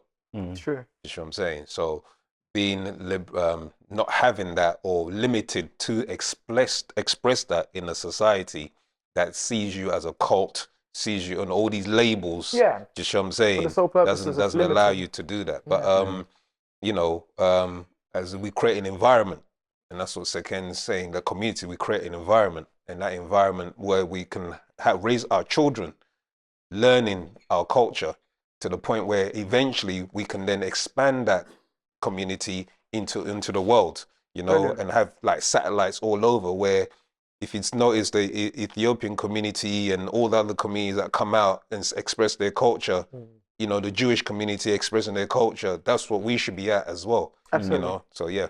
No, brilliant. How does one take the conscious step of embracing this navigation that you're referring to? Obviously, past the windows that you may get throughout your day, depending on where you're at in life. Some people are financially free. Some people still need to work. So how does one recenter regularly towards having the objective of then being in a situation where we can transmit that culture? That's where freedom comes in, isn't it? Like you just mentioned, one of them is financial freedom. If you have, if finances are not a problem for you, then you can kind of pretty much do what you like to a certain degree. Yeah. So yeah, it's about getting those freedoms, like financial freedom, like mental freedom, like cultural expression, freedom of speech. Yeah. You hear these terms like having the ability to express yourself, but then there are limitations. So even though people say freedom of speech, you can only say certain things, because if you say things that are deemed to be an issue within that society, clash. So is it really freedom of speech? You say financial freedom. Can everyone have financial freedom? Well, you know what I mean? I believe so. Absolutely. It's possible. So it's how do you get from those limitations to a situation where you can actually feel free So let's tap to on that. express yourself. Let's tap on that actually. Yeah. Let's tap on how this divine knowledge then intertwines with an area where I've been particularly blessed myself, which is prosperity and an understanding of application of abundance. Essentially, through a journey of my own, I left Christianity and I had spiritual encounters that have led me to the understanding of divine information, perfect synchronicities, and like info was essentially given to me at a time where I did not expect it. One of the most classic examples I can give is numerology. I started to perceive the numbers 888 very frequently. Like, I'm talking a scary amount of times, right? And out of curiosity, I just done a bit of research and trying to find out what that could mean. And I found that it was a representation of abundance. Could you perhaps tap on that? I mean, people get messages or experience different things in many ways. This is why we know that a person's personal experience is their personal experience, and it may be a message for them. It may be something for them to utilize to their benefit. I ain't gonna lie, I got to a stage where I was getting those numbers as well. It's like, it was ridiculous. I get them all the time. Even today, just before we started, I saw 1010, right? So, and 10 represents cycles, because you go from 1 to 9 and then you start the cycle again and then again. So you have to interpret the messages that you're getting, perhaps from your ancestors, from a higher source, to help you discern what you need. So yes, for individuals or people, it's like they can make of the message, you know, how it interprets in their life. But yeah, when you go online and you searched, like you, I was like, why am I always getting these numbers? I spoke to different people, but when you go online and Google or search, you get these angel numbers. You know, like, so this has become a thing where, like you say, when you say numerology, mathematics is science. It's you're dealing with vibration frequencies. And somebody else said, oh, you know what, it's synchronicity, because there's something happening around the world right now which is changing the vibration. We're talking about the high consciousness. We're talking about people waking up. So it's almost like, I mean, some people even went as far as saying it's extraterrestrial communication, because they're dealing with. Honestly, I believe so. Yeah. So. Sorry to cut you. No, go ahead. My life changed after that, where I had already set the foundations and I worked my ass off to really get to where I'm at now. But the level of ease that happened on the back of me perceiving those numbers frequently changed my life, in the sense where there was limiting beliefs that I was holding on to beforehand that just disappeared completely. And it became apparent that to be a child or a man of abundance was to not only receive that abundance, but also transmit it to others. Right. So when you were saying about, you know, the limitations of how do you navigate being in the working world and then just fitting the gaps in between that, you're right.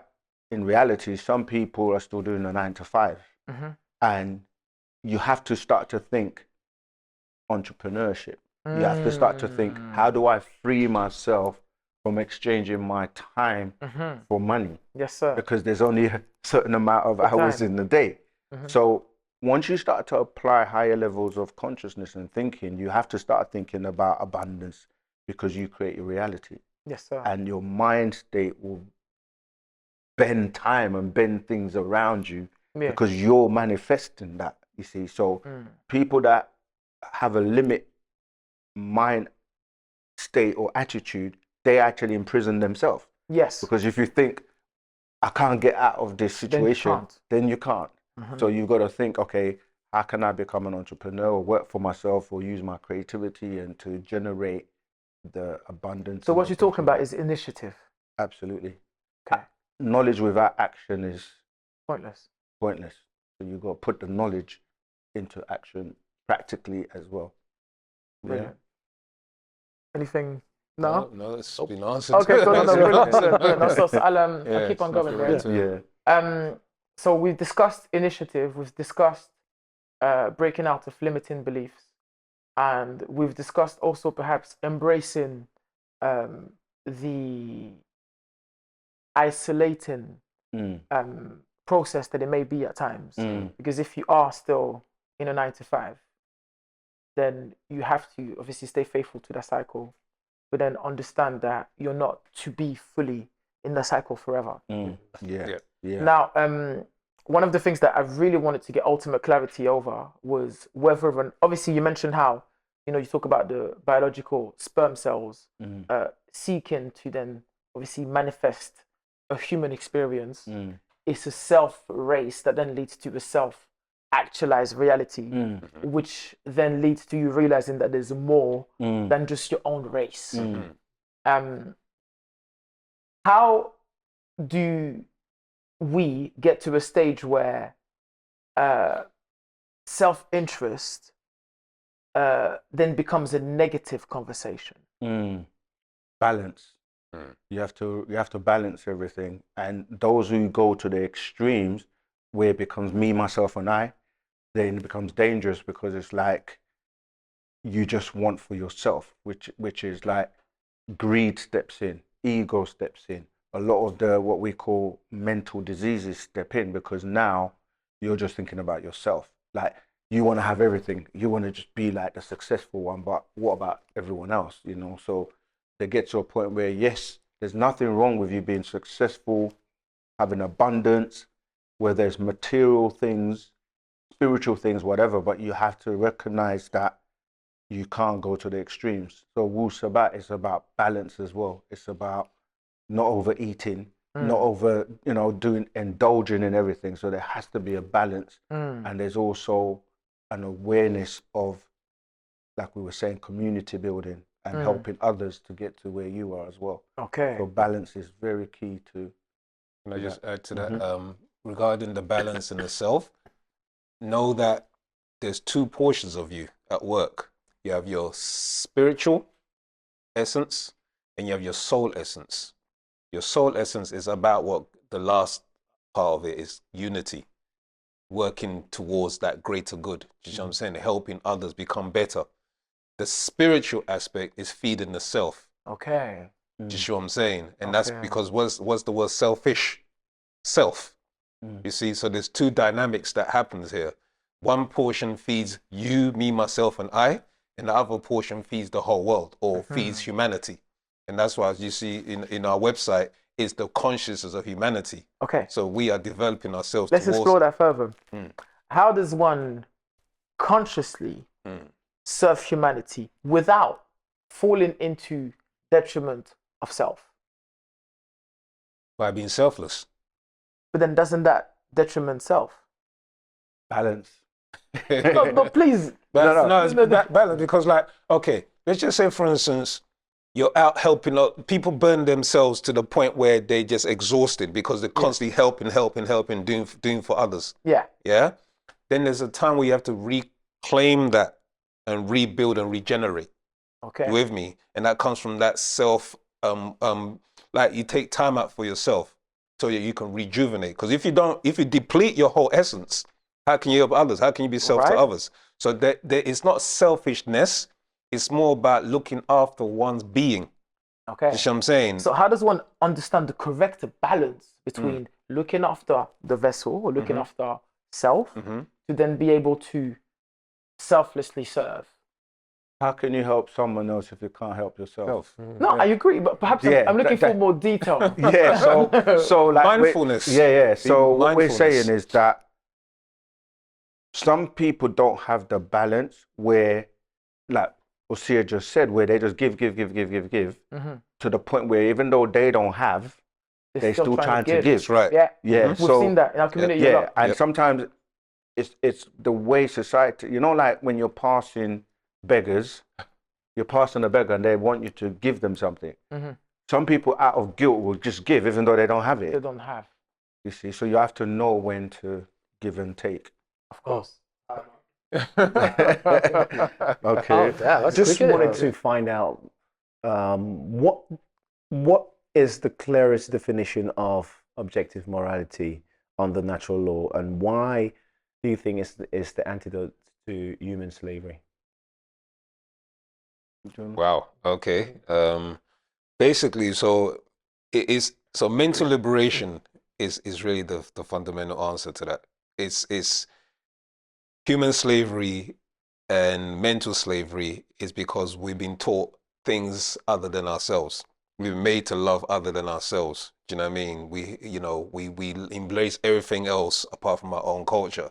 So it's being able to flip it and switch it around. But that comes with, like we've been saying throughout majority of our talk, is the self-consciousness. You with me? Once you start to awaken to that reality of who you are, and you start to love self and kind, you know what I mean? And when you start to embrace that, that's when you start to break away from those confines, those chains, and living in your true essence of who you really are. So I guess that's what kind of like will help you move to that next level of the question you've posed. Okay, in terms of morality, do you know if, no, I don't like to believe, but do you know if morality is objective or subjective? You know what? To make it simple, it's literally truth. Yeah. Truth or untruth. Like, because when you start to deal with moral principles or what you should or shouldn't do and who says what's right and what's wrong, a lot of the times it's been flipped back to front. So society and the world today, in fact, for the last 6,000 years, has been based on untruths, right? Because truth is the liberating factor. Like everything you want to deal with, if you approach it from the point of view of truth, then it's not based on opinions or what I say or what this person says. It's like, that's why the master coined the phrase, truth is truth. So unfortunately, the people that lie and subjugate people and say you should live this way or do it this way or God is in that direction or pray in this direction, a lot of those people were basically fueled by extraterrestrials who told lies. And even when you go back to the fundamentals of like the garden situation where you have these new beings that are supposed to be groomed, and somehow this being called a devil just appears in the midst. And the reason I'm mentioning that is because in that story they tell you that this being called God puts the tree of knowledge in the garden, and someone was trying to stop them getting access to that knowledge. And somebody else came and said, who they refer to as the serpent, that the person that is telling you that is lying to you. He says, you're not going to die if you partake of this fruit.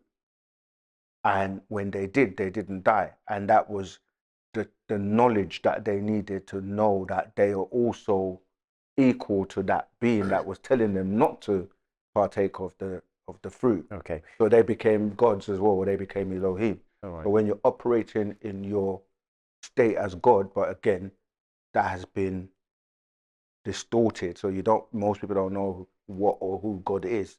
And that's where we come in terms of what we've been taught to say, you're supreme being, if you're operating with the knowledge of being a supreme being. And then that governs everything else you do and how you live based on that knowledge. Just to add to that, just to let you know, for all the people who are viewing, objective morality is the principle that right and wrong exist independently of personal opinions, cultural traditions, laws, or beliefs. It holds that certain actions are inherently right or wrong based on their effects on human well-being and freedom, regardless of whether a society approves of them. Under objective morality, an action is right if it respects free will, causes no harm, and supports human flourishing. An action is wrong if it involves coercion, deception, violence, or violation of another's autonomy. So, in simple terms, harm is wrong even if everyone agrees with it. Truth is true even if no one believes it. So that's objective morality. Natural law is a set of universal, unchanging principles that govern the consequences of human thoughts, choices, and actions. It operates whether we understand it or not and applies equally to all people at all times. Natural law is not man-made law. It's not religious commandments. It's not government rules or social norms. Natural law functions through cause and effect. When human behavior aligns with natural law, the result is greater freedom, cooperation, and well-being. When behavior violates natural law, the result is suffering, conflict, and loss of freedom. In simple terms, natural law is the moral operating system of reality. And that's when I talked about do you think, or do you know if this is the antidote to the current human slavery that's going on at the moment? Because people aren't aware of it. And this is more of this, for my own research, I've gotten to the point where this supplements what Wu-Sabat teachings, but I also wanted to put that out as whether this is you're aware of. You might know, but the terminology, the word of it, the terminology, the word of it might come across. This is why in Wu-Sabat we refer to that as natural ether energy. Okay. Let me just because today we live in a society where people will tell you something is natural, but it's a hybrid or genetically made.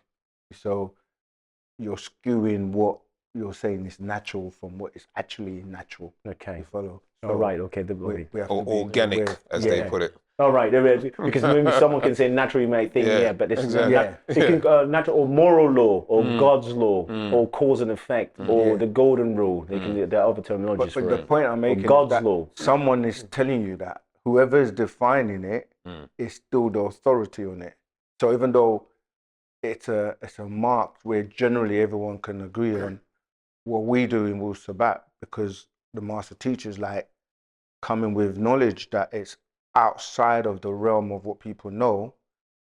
The thing is, it's like, how do you then accept it if you can't go and check it out? Yeah. You see what I mean? Yeah. But he's like, there are things I'm going to teach you and bring to you that you're not going to be able to check out. But based on the principles of Ma'at or natural ether energy, it will make sense universally for everyone. And it would stand on its own, basically. Answer what you said there about natural law. Natural law is the antidote towards the or we say liberation and salvation. Natural law is the antidote, and that's why the master says we refer to ourselves as in our languages Muhtar, or ones who are of natural nature. So you're 100% right. Natural law is the antidote or the cure for the sick Wonderful. world. And the science is Wu-Sabat, Wu-Nawab. Okay, and for children, I mean, how should children be taught truth, discernment without indoctrination, fear, or authority worship? That work in school. How should children be taught? Because this can be a bit too much, but how should they be taught? This is where culture comes in. Absolutely, like the language. You know, like we grow and teach our children under the principles of Wu-Sabat or Wu-Nawab. So your example as parents, it's a start. It's a start. And in an example as a parent is to be living what you're advocating, 100%. which is living the culture of Wu-Sabat. Okay? The culture is a big deal. When you say culture, because the culture is the umbrella from which everything that pertains to an individual, ascribes to, meaning that without a culture, we haven't got an identification. And if you haven't got an identification, whose culture are you subscribing to? And that's where the word acculturation comes from. Now people want to adopt a culture that's not their own. So, as Sekhen just said, it first starts with a culture, and by your example is where your children would follow. You see. And to add to culture, I'm from Cameroon. My parents still follow our culture. We speak our language. Our language it's from the villages in Cameroon. We speak those languages. But you can see the infiltration of Roman Catholicism has come in, and that's then put people in this misalignment, and I can see they're suffering, but they're waiting for someone to save them from their sufferings.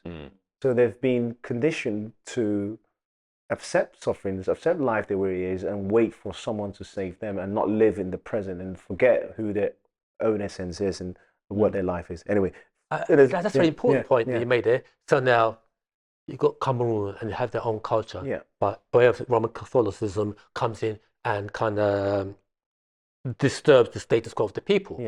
They're waiting for somebody to save them. But that saving the same person is the same from the same Roman Catholic Church. So it's like out the fire into the frying pan, or out the frying pan into the fire. So what would you say then with different cultures in Africa, of different people? You've got the Nigeria, Ghana, the Benin. Those I know about the there's voodoo, the blood. No god will. What kind of god demands blood sacrifice? Anyway, that's for that's just wrong. There's so many wrong things that are going on. But what would you say as Africans, as us as Africans? But this is where we have to go beyond the divisions. Because when you say Cameroon, someone was going to say Nigerian, Ghanaian, Sierra Leonean, Ethiopian, and this is again something that was subjected to that continent by others. Like the divide and conquer, the Berlin Conference, and Europeans coming into the continent and dividing, and the Arabs as well. So Wu-Sabat goes, okay, we all have these separate cultures now, but we want to go back to the root, to where we were collectively together before the separation. And that's what we're doing. That's why we have a language that no matter who you unites are, everybody. you can still learn that. Wonderful. And it's not about, let me fight to keep my language as being a Yoruba or someone from, Igbo or whatever. Like, let's keep those, but it's almost like you hear the term united, United States, United Europe. Or British or Polish. Exactly, the United Kingdom. We are now saying the United Nwapian Nation, which is bringing us back to that original state before we were influenced by other nations. Okay. Now let's go to Dr. Malika Z-York. I mean, I can see, why was he removed from public influence, and what truths does his presence threaten? That's a loaded. that's a big build. I know this. I know he was. It was political, family. Do you see what I'm saying? I'm trying to really keep it short, but political, family, disgruntled individuals is essentially what it encapsulates. You with me? Because going into detail will take a long time. I know. But a man who has the ability to influence others is a threat to anybody. And if you look in our society as the black race, we had many different organizations that have grown up. Nation of Islam, Black Panthers, etc. There's something called COINTELPRO, which was set up by J. Edgar Hoover, FBI. And their job was to infiltrate into every organization and bring it down. So it's no different from what they've done with Dr. Malachi Z-York, where they know that they've always been looking for the black Messiah. A Messiah type figure, or a Messiah that will be coming amongst us as a race of people, you see. So the focus has been looking for a particular individual who not only just speaks about religion, but takes people out of religion and liberates them. And this is why they had to take him out, because he was liberating minds. He was getting people who were just walking with astags, etc., speaking, like you said, saying Rahubat. You know what I mean? And this is the truth from just hearing how he spoke. And this is not from the ego, this is truth. Just from hearing the voice alone, my mind embraced something. It's like, where you feel like this, like a chemical, like it's like automatically. It's called explosions. Automatically, I went into mode, into researching what you're doing. Don't get me wrong. Let me just touch on the same question quickly. You have to remember that when two people or two things come together, there is a give and take. So the people who have, like we've talked about, like say the missionaries coming into Africa, or the coming and giving you the Catholicism or whatever, they have an agenda and a reason for doing that, because they're going to benefit from that, like subjugating people to exercise their will. So on the planet today, you have to realize that these Adamites went into different countries and different people to subjugate them, whether it's through slavery, economically, or whatever, so they can benefit from that. Now, when somebody comes along who's going to disturb that, like disturb your money, like for example, you could have a preacher, a pastor that is preaching and telling people, let's say, untruths, but has got them to believe it to the point where they pass out a basket or whatever to collect money every week, and he's benefiting from that. If somebody comes along and go, you know what, this guy is it's a load of crap, don't give him no more money, he's going to feel away, right? Is that when you look at this on a kind of a worldwide situation, you have people that benefit from selling people lies Yeah. and benefit from making you not realize your potential. Absolutely. And so he's come along and he's like the same thing in the garden with the, you know, God is telling you, if you eat that fruit, you're going to die. These people are telling you, if you don't rely on us and what we teach and how we do it, you won't survive. If you don't have a job, if you don't have this. So someone coming along to disturb their money flow, it's going to be a problem to them. So they were like, no, we've got to stop him because he's waking up too many people. And they're recognizing that you can be autonomous. Does it not something, obviously, you're also waking up people? Don't you also going to feel, is there anything in the UK we might feel? I'm waking up people as well. I have people hating, I've got people, even people of our colour laughing, what are you talking about? This is juju, this is that. Yeah, I get it, it's part of the journey. It's a program, it's part of the program. It's like Dracula bites someone, they become infected, and they go around biting other people. So it doesn't matter because they all prophesied this time coming where truth is the currency for today. People want to know. People want to know, have you been lying to us about extraterrestrials, the government, like the way we're living, religion, all these things are like, is it true? Now people want to know the truth. So there's the fight or the struggle between what people call good and bad. And, and in the Bible and these books, they tell you that even the movies, the good guys always win. So we are on the good guys' side. I would like to, you know what I mean, acknowledge. So if you don't live for truth, what do you live for? Exactly. And if you're operating off of fear, it's one of the fundamental things that stops a lot of us, because majority of us are operating off of fear from the cycle of childhood. You know, trauma, genetic trauma, child condition, exactly. Schooling. You know, don't question me, all of that. So, and as you said, as an educator, you have a moral obligation and the truth to help, and help these young children. But then there's, like you say, the establishment that will say, look, we teach this in the curriculum. You can't deviate away from that. It's not like I was trying to teach where it's just the children will ask me questions. That's right. And then I'll tell them the truth. And then they'll go speak to their parents, and their parents will call in and complain. Have a word with this teacher. What is he talking about? Natural law, karma, Anglican, Church of England. The headmaster pulls you into the office. Pulls you in the office, has a word, send an email. Close the door. It's in my book. I wrote in my book. It's a snapshot, everything. His name's in my book. It's forever. Right. Anyway. I'm prepared to lose everything for the truth. I'm prepared to go beyond and because I have felt it, I'm embodying natural law. I live it. And by living and embodying natural law, things have opened up for me. Things have opened up for myself in terms of meeting people, in terms of success, in terms of gaining let me say how life operates for me and how things open up. I'm happy as a person. Now, how can these teachings be embodied at a community level? I'm always going back to community because that's the end goal, to create net positive, environments where we can rooted in care, accountability, moral clarity. So what I'm trying to say here is these teachings that we're embodying, what's the end goal? What are we going to achieve with it? The one word that comes to mind is order. Yeah, because the universe operates with order. For things to work and flow, there has to be order. Not order in a dictatorship manner, but by natural nature.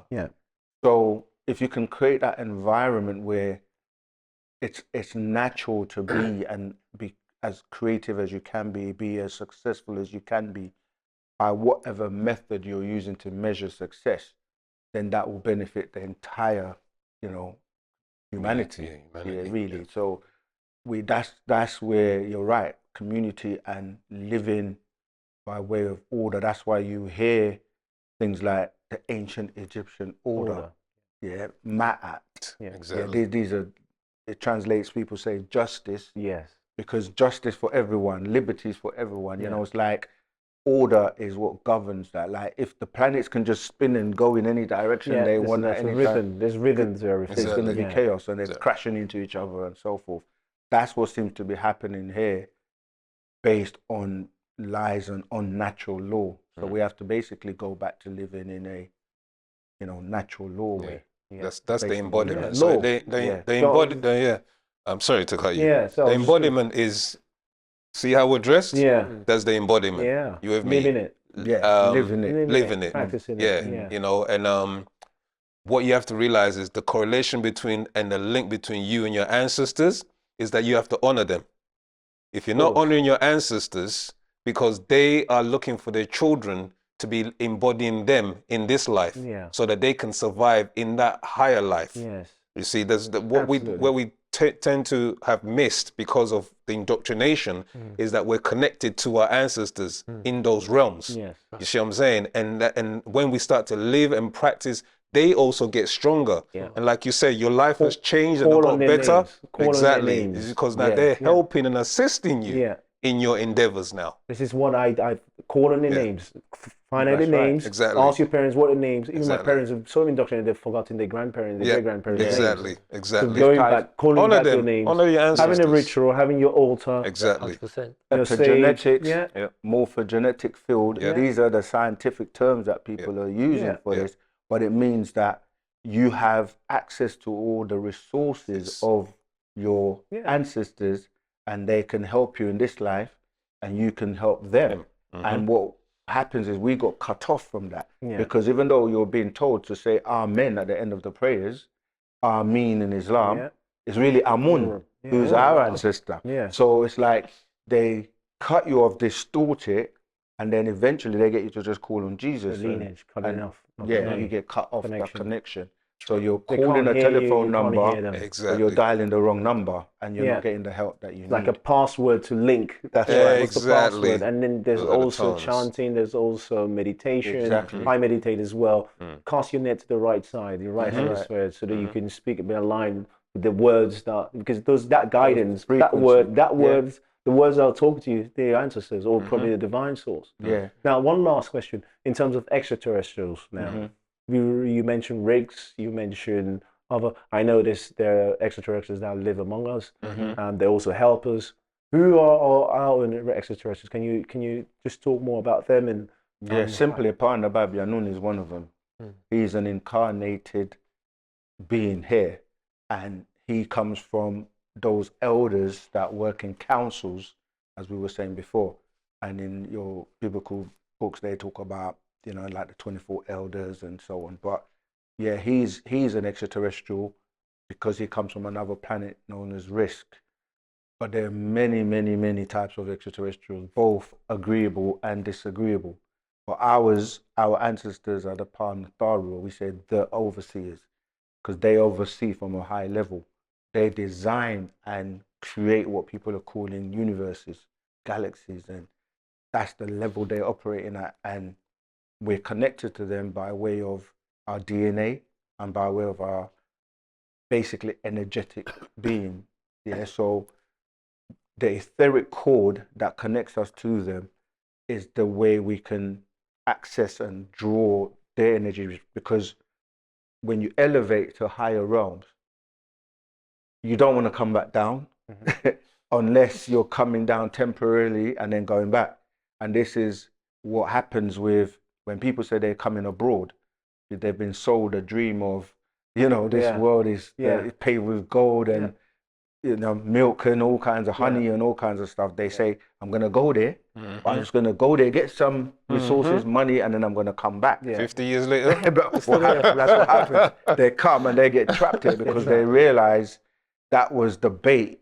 And once you come, you're just stuck because, the money you're making is not enough to even keep yourself subsisting, let alone to get surviving, to get back. You're not living. So what we're doing now is, reconnecting back and going back home. We need to go back home to give back everything that was sold to us that hasn't worked, and embrace our culture.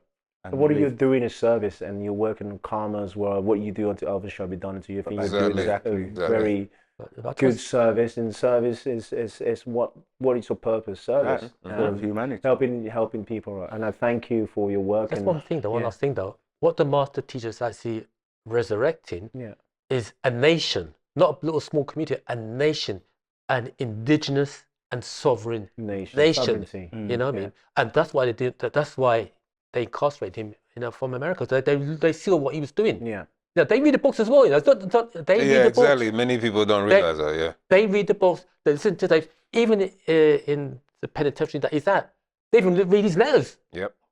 They even edit. They even learn the language. There's TV shows, I think it's called Law and Order. They mention the Nuwaubians in there, like a little sketch, like just to have a comical dig. But they say, oh, that cult, the Nuwaubians, is actually in a series called Law and Order. Then you got universities in Russia, China. I've done my research. Yeah. They were studying the Holy Tablets. They know. Yeah. They know. The thing is, I do want to say that he is for humanity. That's right. Yeah. The flag's gone up. Flag So, down. I don't want to get a red card. You're off the pitch.